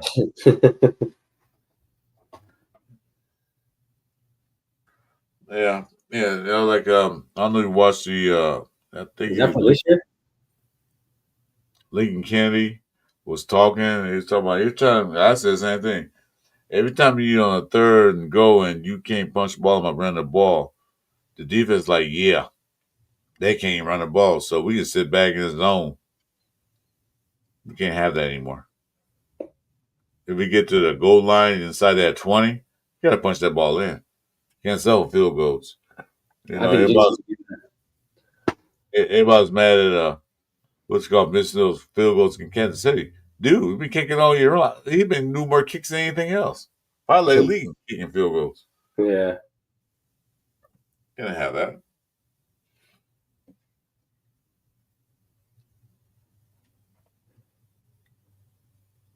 AJ Cole. You think they're gonna extend him or Yeah, extend. have to? Right? Yeah, the punter, yeah, they extended him. They had to. Yeah, I would. Well, the kicker. Wait, AJ Cole's the kicker, right? AJ Cole, yeah. Yeah, they had to extend him. Well, for him, well, Raiders had no offense. None. Jeff, what you eating on? Huh? No Are you eating coordinator something? either. What? I said, are you eating something right now? I just see. It's confirmed. You don't listen to me when I talk. No, I don't. I even held it up in my hand and I said, "My wife made fresh peanut butter cookies today." What'd you say? Yeah. I'm sorry, I hear what you say. Well, I want you to eat that goddamn chocolate chip sourdough loaf, man. I'm mad. I'm still pissed off with I won't get that. that till tomorrow. Oh yeah. Oh my god, I'm pissed off. That sounds good. Sourdough chocolate chip. Oh, Yeah, it sounds like a toothache. Dude, they've spent the last like 30 minutes right now. Oh yeah, I got that right here too, Kev. what is I got that? half a calzone. Oh, Gaza. That's my Friday night dinner. What's Usually in it? is What's in chicken it? parm calzone, baby. Oh, chicken parm. Oh, peanut butter cookies, man, are the best. Oh my I god, love they're peanut butter. so soft too. Ooh, they're so good. Yeah, those I are love fire. peanut butter cookies, man. Peanut butter cookies, man. Oof. Freshly baked. With Now some I'm milk. hungry. Now I'm Dude, they're hungry. going on 30+ minutes on that man show talking about Piano Man. That's how much he lives rent free in their head. Piano Man. It's like I mean, we haven't talked about him once yet tonight, and I don't plan on it. I don't want to talk about what we're talking about him for. He's Like, not I don't know important. why. I don't know why they're letting him get to them. You Yeah, know, well, shows up, kick him, done, over with. Move Yeah, on. yeah. Yeah, Monterey's Yeah, here. you can't give him that attention, you know. You just run with it. Yeah, that's all he You know what? wants. He's just proven his point. Yeah, exactly. Yeah, Billy Joel. Yeah, piano school. Yeah, that's all he wants. He wants once you get attention, he gonna run with, like you said. He gonna start chatting. Yeah. So Yeah. we gotta get moderators on our stations. I don't know who's on mine right now. You know what? In all honesty, my moderators don't even get a chance to kick him. Yeah. The second I see him pipe something, he's gone. First shot, poof, gone. I don't think anybody even realizes he's in the channel sometimes. That's how fast I get rid of him. I don't fuck around with him. I'm not gonna tell you, but I have on Instagram. I don't know how I got him. I didn't Yeah, Yeah, realize. he hit me up too. He sent me a fucking ton of emails. All right, I'm not talking about him. No. I'm not talking about him. I was saying I didn't know how I got him on there, but he's only begging on blog. I said, yep, I can't do none of that shit. But anyway, screw him. Yeah, fuck that. Yeah. Fucking weirdo.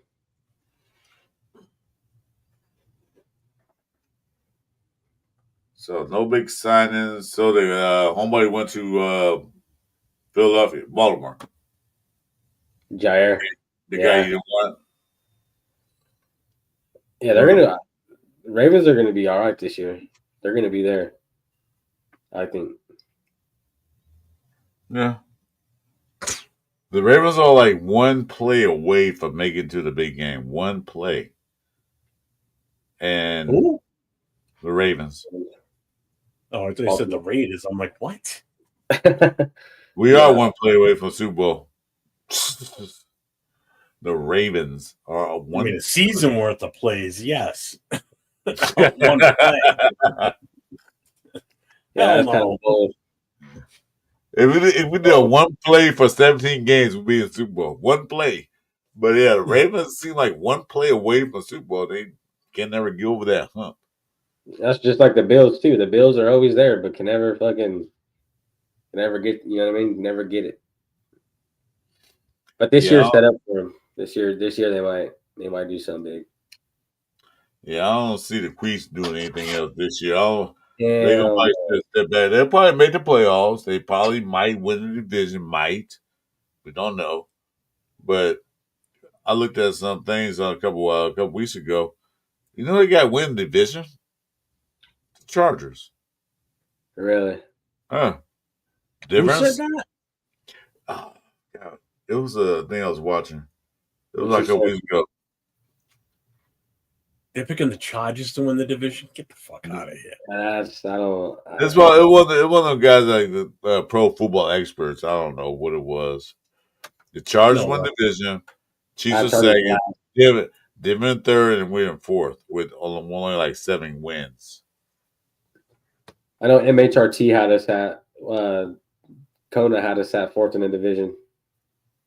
Yeah, we won 7 games next year. Chargers won the division. Chiefs in second by 1 game. Denver was right there, and those 3 still make the playoffs. Yeah, But Denver's we're gonna be all right. right. I don't think What? the Chiefs are gonna take it. I honestly think it's gonna be Denver, then the Raiders, then the Chiefs, and then the Chargers. I'm still going the Chiefs in that division. Sorry. Until somebody knocks them, until they start to falter and they show consistently in the season that they're just not that team anymore. I think this is that year. They're still the top dog in the AFC, man. I still gotta say it. Yeah, You know, they did enough to keep them in contention. Yeah, until Unfortunately. It pains me to say. I say Chiefs win the division still. I had no other thoughts about that because I don't see right now as it stands anybody knock them off their pedestal. So until that happens, but I don't see the Chargers win the division. I see Denver winning before they do, not the Chargers. No, not at all. I don't know. I just think Chiefs are exposed, man. Yeah, Kona Spain said Broncos, Chargers, Chiefs, Raiders. Plus, he's going to say Broncos. He's a Broncos fan. I mean, we should be saying Raiders ourselves, but I mean, we're being realistic and being intelligent about it by saying the Chiefs are still the team to beat, plain and simple. Yeah. You know? Yeah, so I guess until proven otherwise. But I think this year they'll fall a little bit. I don't think they're going to be top dog like they've always been. I still say they win the division, but it won't be a cakewalk. They won't walk through it like they've been doing. You know. Yeah. By week 12, they are clinched the division. I don't think it's going to happen like that this year. If they do win, it's going to be tight. It's going to be close. It might come down to that last game of the season against the Raiders. Well, I feel like all their games aren't going to be so easy on them. You know what I mean? I feel like people are starting to figure them out now. Well, we already figured them out, but you just couldn't pull it off because we had bad coaching. We already figured them out. And that's what Philadelphia used in the Super Bowl. What the Raiders did to the Chiefs that last game they played, Philadelphia did the exact same thing. How did the Broncos have the momentum? They didn't make it past the first round of the playoffs. The Chiefs made it to the Super Bowl. If anybody's got the momentum, it's the Chiefs still. I don't understand. The Chiefs are fine with salary cap right now. They did what they needed to do. They're good. They're not help.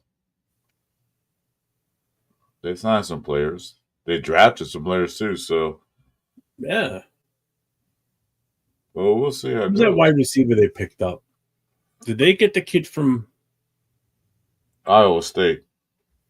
What, Restrepo was what, from Florida, wasn't he? Was I? No one else. They had somebody else. Who the hell did they get? Because they got a wide receiver. I know that. And it was a good one, too. Why am I drawing a blank? Yeah, Night Owl, you're right, too. They do.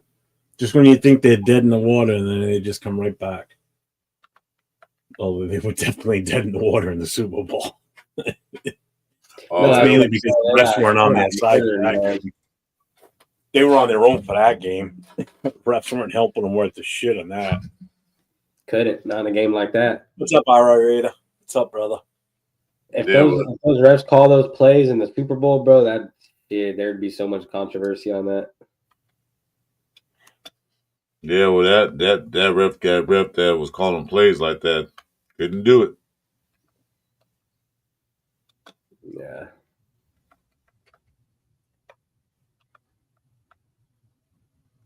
Who was it? Bueno said the best team the Broncos beat were the Bucks.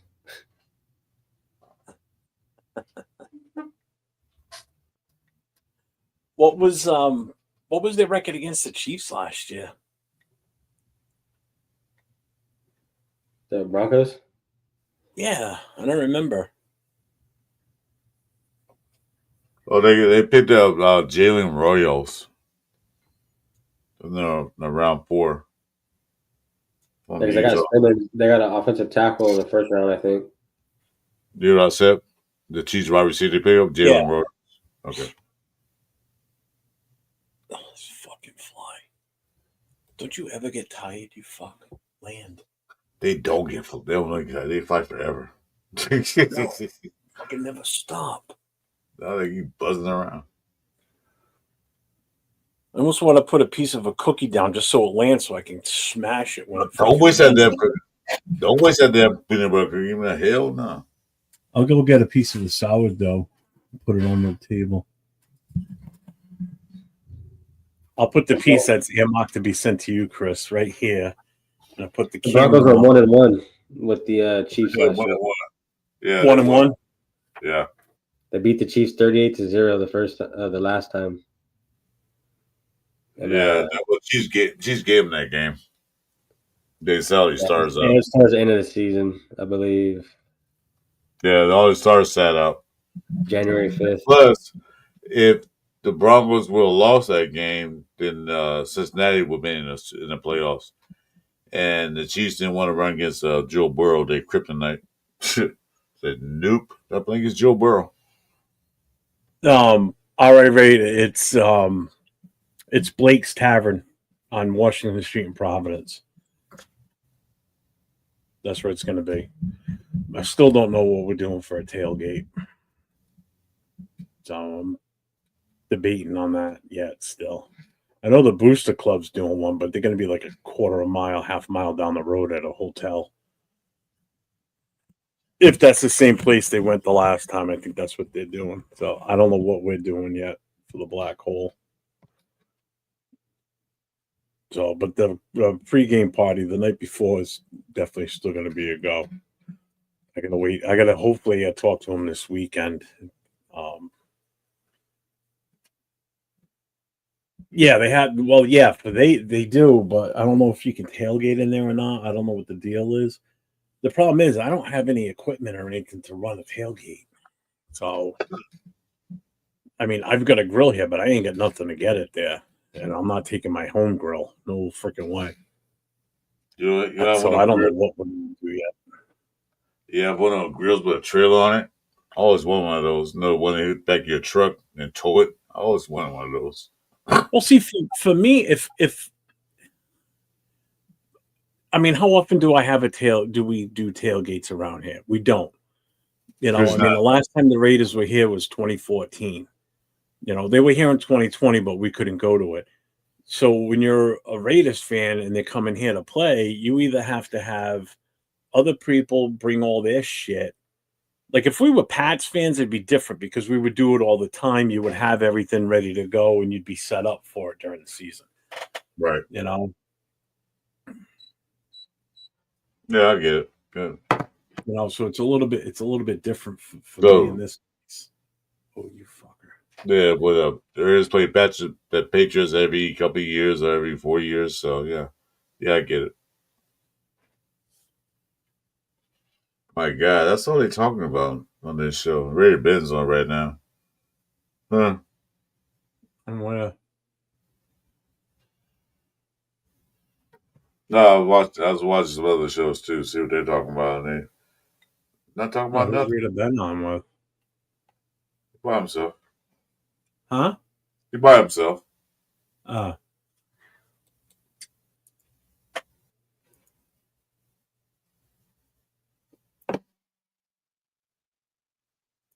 Yeah, by himself. It seems like everybody went over this channel. So everybody's live tonight, huh? Seems like it.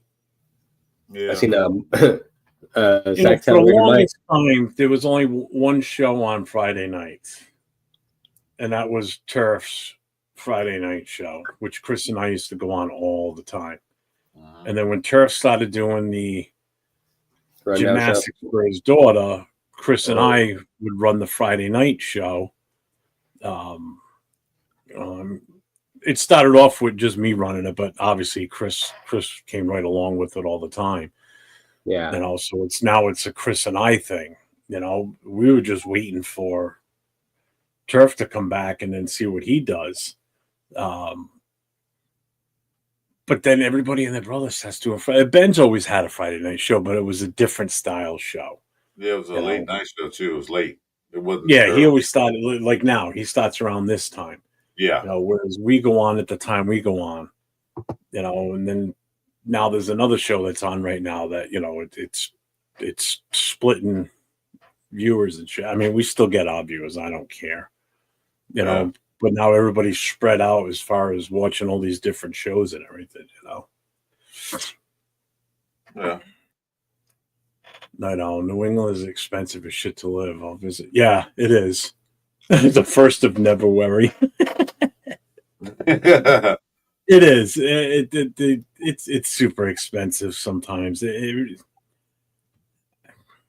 lot of it's just the taxes and shit, and this state is so corrupt with their contracts that they give out. I mean, a perfect example is this bridge called the Washington Street Bridge. It's on a highway, I-95. They built a new part of the bridge, and just after it was built, they did an inspection on it, and it was faulty. So they had to tear the bridge back down again. Now they're going to rebuild the goddamn thing again. And now it's a battle for the contract for it, and it's a goddamn nightmare. You know, it's ridiculous. You know, and it's, you know, accusations from one side saying the governor awarded the contract to his, you know, to one of his supporters, and it's just it's a joke. The state is so corrupt and so messed up, it isn't even funny. Ain't the only states corrupt. All these states are corrupt, but you know it's all about the big dollars. So yeah. Rudo said Trump. Yeah, we're not getting politics right now, but yeah, you know, this is the way it is. But I don't know, Jeff. What do you want to do? You want to call it, or you want to keep going? Ain't nothing really happening tonight. Everybody spread out. Motherfuckers. Fine. We are good for tomorrow night then? Most deaf. All right. I got a lot of shit to say tomorrow night. How's that any different from tonight? There ain't nothing. What are you expecting? Like a big news flash tomorrow? He's gonna come up with response. Breaking news. Chris got something to say. So how far? So how many miles are you from Quahog? How many miles? What was that? No, that's Jeff. How long did it take you to Quahog from where you at? It takes you forever because there's no such place. Quahog is the most famous city that don't exist in Rhode Island. Yeah, Dixon's Ida. Yeah, because tomorrow's a different day. It's Saturday. Yeah, tomorrow's a different day. You have a new dream tonight, so you have something to talk about tomorrow. Yeah. The Raiders went to the Super Bowl, guys. Dream tonight. It's gonna come in tomorrow. I had a dream. You won't believe what happened. The Raiders are going to go to the Super Bowl. He's gonna have his own Martin Luther King dream tomorrow speech. I had a dream last night. You won't believe what happened. It's a movie Cool Hand Luke with the sheriff out there, Steve McQueen. He said, "What we have here is a failure to communicate." That's what he said. When he said, that's the prison line. Yeah. Fucking well, great line. I have a dream that the Raiders are gonna go 11-6 and go all the way to the Super Bowl. If you've never seen that movie, people, you gotta watch the movie. It's a fucking classic. Cool Hand Luke is a fucking classic. Cool Hand Luke. Cool, yeah, watch it. Cool Hand Luke. It came back in the early 70s. It was a classic. Steve McQueen. I seen that shit. When he's eating that, he's It's the one a great eating the raw eggs, right? Or the hard Yeah. boiled egg. Yeah, Yeah, who gonna look at this a classic? that's an old ass movie. Some movies are good. Old movies are good, man. No, the old movies are good. Are the good movies? Yeah, because Movies all now are real. like- movies now are like you could just tell there's like so I don't know. It's different. They're all watered up. You know what I mean? Yeah, it's all CGI and all this acting. I don't care. Actors back then were better than actors now. I don't care what anybody say. They actually acted. Yeah, like westerns were better back then. Like the new westerns now aren't even the same. Yeah, it's fake. It's not even real. They had stuff in like that didn't happen back then. What y'all talking about? But oh my god, Uptown Saturday Night. Yeah, my god, I just watched that a couple days ago. Cool. I was watching on YouTube free. You're like, what the? Watching that Squid Game. Yeah, that was a good one. Was crazy. You guys seen that? What was that? The Squid Game show? Oh yeah. I The new know one, the new one comes out in like 8 days or some shit, I think. Yeah, 9 I can't days. wait to watch the rest of it. I really never watched that. What's it about? Oh, it's crazy, bro. It's You just got to watch it to even try and explain it to you. It just Is it like, it's legit one of those shows that you just can't explain it. You got to start watching it, and it's insane. you'll get it. It's so It's a good. Korean movie though, so like Yeah, the talking doesn't well, you don't matter. have to read subtitles, which is the best because they've dubbed it over. But yeah, it's good. it's like the Mockingbird, where that was, where that shit was. No, No, this shit is No. crazy. Yeah. it's like a real life game show, but the consequences for losing are pretty damn bad. So, you just gotta watch it. Seriously, it's on Netflix. You gotta watch season 1. That's not my kind of show. They're pretty bad consequences. What's up, Gravy? Gravy was good, brother. What's up, Gravy? Oh, this is a TV series. All movies are, yeah. Yeah, I gotta watch that now since he's talking about the consequences are great. Wall Street. No, I Blues. seen have you seen the trailer for it, Jeff?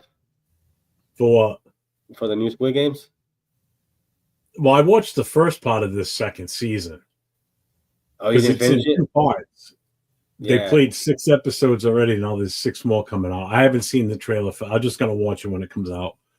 Okay, I'll just trailer. blast right through it and be done with it. Because this is it. They're not doing another one after this. Yeah, that's it. It's the last one. Oh, so there's only season 7? There's only gonna be Yeah, 2 it's only seasons. 2 seasons. Oh, okay. Why Yeah. did you see the trailer for it? Yeah, they have it on Netflix. Do you guys have Netflix? Of course. Yeah, how's it look good? Or Oh, that shit looks good, bro. The games are insane. Like they have one where for they're the walking. second half? What do you mean for the second half of what? The second half of season 2. No, that's if you go on Netflix, they have both season 1 and season 2 fully out. You don't have to wait No, for any. the second half of season 2 doesn't come out for a couple more weeks yet. No, I heard There's only season- 2 seasons. They split the second season in 2. Oh, did they? So how many? Yeah, episodes? so is it? you had season 1, and then earlier this year, they came out with the start of season 2. It was only like 6 episodes, Yeah, and then okay. they stopped, and they're coming out with part 2 of season 2. Okay, I get in just another week or so. It comes out in July or end of June. Yeah, I think it's I think it's in like 10 days or something like that. Hmm. Yeah, I seen this one. They're walking across a big ass bridge. It's like kind of how the classic one was, the game. And there's a jump rope, and they're having to jump over it. You see, you just imagine how that is. Oh, I can only imagine. That The games in the first one were good, and it totally surprised the shit out of me with the second season. I was like, God damn. I Oh, thought yeah, it was- yeah, Chris, you gotta watch that shit, bro. You know Yeah. what? You'll like it. You'll love it. I'm gonna start watching it now because I'm trying to find something to watch because I watched the Lincoln Lawyer and I just like binged it, so I gotta watch some more. Never Yeah, watch watched Squid that. Game. Watch Squid Yeah. Game. I'll check it out. There's 2 seasons. I heard so- people talk about it, but I didn't know what it was about. Like, what is the It's not a it kid show. I Is it mean, a movie or is it No. serious? What's it all about? So I didn't know. It's like, Well, let's put it this way: when it first came out and everybody started talking about it, I was like, "All right, I got to check this out because everybody and their brother's talking about. It. I got to see what the excitement is." Dude, I watched the first episode. I'm like, "Oh." Then I watched the second episode. I'm like, "Yeah, I'm hooked," and then I just rolled right through the entire season. I just blew right through it in like 2 days. yeah. Once the This game shit's starts, fucking great. It's fucking awesome. yeah, it's the best show I've watched in a while. Probably since like You say it's dubbed or is it subtitle? no, No, it's dubbed in English, so Yeah. you can understand what they're talking about. You know, obviously, it's like the old Japanese movies. You know, the science fiction ones where the voices, the old kung fu movies where the voices are off. but it's pretty good though. It's not that bad where you can notice it that. No, much. it's not. They're pretty much like almost right on time. Like when they stop talking in their language, so does the English language. You know, Yeah, because sometimes I don't feel like reading. Like I don't want to read this crap. But no, you don't have to read anything. All right, cool. I'll check it out. Squid Games, season 1, 2. It's That's just 2 seasons. 2 seasons. You can watch one. You can watch one and half of the second one now, The second season. The other half's coming out next week. which is like 14 episodes you can watch, I think, or something like that. If I'm not mistaken. I could binge that one night. I was like sitting there and watch. I like watching shows like I don't like watching shows where you gotta wait till next week. They're like an hour long, right, Jeff? The shows. What? How long are the episodes on Squid Games? They're long, aren't they? Like 45 minutes. No, they're longer than that. I think they're like hour-long episodes, roughly. Yeah, they're about it. Yeah, they're Like, like 45 to 50-plus minute episodes. Yeah, I don't like watching shows. I gotta wait next week to see, especially if they're really good. I gotta wait. So I try Yeah, to wait. that's a good one. I try to wait till the whole thing's complete. Then I'll binge the hell out of it. That's why you watch it now, because by the time I don't know how hard you could binge it, but Oh, I'll get binge hard, dude. I get binge hard. Yeah. But the new one comes out in like 10 days, so it'll be fairly new. Good, by the time I finish the first season, I should be almost ready to go. Okay, I got you. You know what? Yeah. They're going to go and eat and watch that. You Man, should, that's bro. fun. You love that shit. You be posting Robin. about it. Yeah, I remember you, Robin. What's going on? You got anything to say? You be trying to review the Squid Game after you watch it. Yeah, I'm with you, Dick inside. When I binge hard. That's it. I get my drinks, my food, everything. Leave me alone for the next 2 days. Are we going to shut this down or what? Yeah, we can do that. There's nothing really going on tonight. They got other shows going on. I'm gonna go eat. Tomorrow night it's gonna be spectacular. Just real quick, Dick's Insider, to answer your question, where is it? Right here. I just looked it up. It doesn't show a date yet as far as a release date. What? Hey Robin. Oh yeah, I seen that. That's gonna be tight. Oh, the doc, yeah. Yeah, we're just shutting it down. We've been on for over 3 hours already, so Chris is getting grumpy. He needs to stuff his face. No, I'm not grumpy. I was saying though. Chris is hangry. Yeah, you always eat on the screen. I don't eat on the screens. Now I'm hungry. That's why. So I'm going to post the link one more time for everybody. If I have an update tomorrow, when we get on tomorrow, I will provide the update on Little Raider, how he's doing after his surgery he had today. Everything went good. Those that weren't here earlier, that's the link for the GoFundMe for Raiders family. People that aren't aware what's going on. One of our fans that follows us on our shows in the chats, you'll see him on here, is Raider 24 Nation. Their son Raider has a birth defect with his heart, and he had another surgery today to repair some holes in his aorta. Surgery went well. It was a pretty lengthy surgery. It was probably one of the most invasive one he's had since all his surgeries. So he had his chest basically cut open to work on his heart today. So surgery went well. He's still in recovery. They're going to be in the hospital at least until Tuesday, Wednesday. So we put together a GoFundMe on Wednesday night So anybody that can give anything towards it, we appreciate it. But everything's going well. I've seen pictures of him tonight. I did post them up. I did hold the phone up. I didn't put them on the screen. But he's alert. He's sitting up by himself now tonight. The last picture I got a couple hours ago. So he's doing good. So like I said, I'll get more information tomorrow and see how he is 24 hours after surgery and see how he's feeling. So they're hoping this is going to be one of the last surgeries he has to go through other than getting his G-tube removed. But again, with the heart issue, it depends on what happens as he gets older. So there's no telling what the future is going to bring for him. But he's 3 years old, and this poor little guy hasn't really been able to, to live a normal 3-year-old little boy life. So, but they're devout followers of all our shows, and it's Raider Nation, and we do what we do as Raider Nation. We help to support people within the nation. So anything you guys can do for them, we greatly appreciate it. So, Jess, you got anything going on you need to promote or want to talk about? Not at the moment. I don't got too much planned out. Besides probably some Madden streams or something like that throughout the week. But like I said, once I know it's slow right now, off season, but once preseason starts, you guys will see me rocking and rolling every week. So that's pretty much how I got it planned for right now until something else pops up. All right. Yeah. So make sure you guys get over to Chewy's NFL News and Podcast, subscribe, hit the notification. He's streaming right now, so if you jump in there quick before we shut down, make sure you give him a thumbs up for tonight. And then my guy, Chris Four Raiders, my partner in crime for a lot of the shows that I do, besides LV Raider 10. Chris, my right-hand man on a lot of my shows, so make sure you guys show him some love. Chris Four Raiders Podcast. Get over there, hit that sub, hit the notification, hit the thumbs up.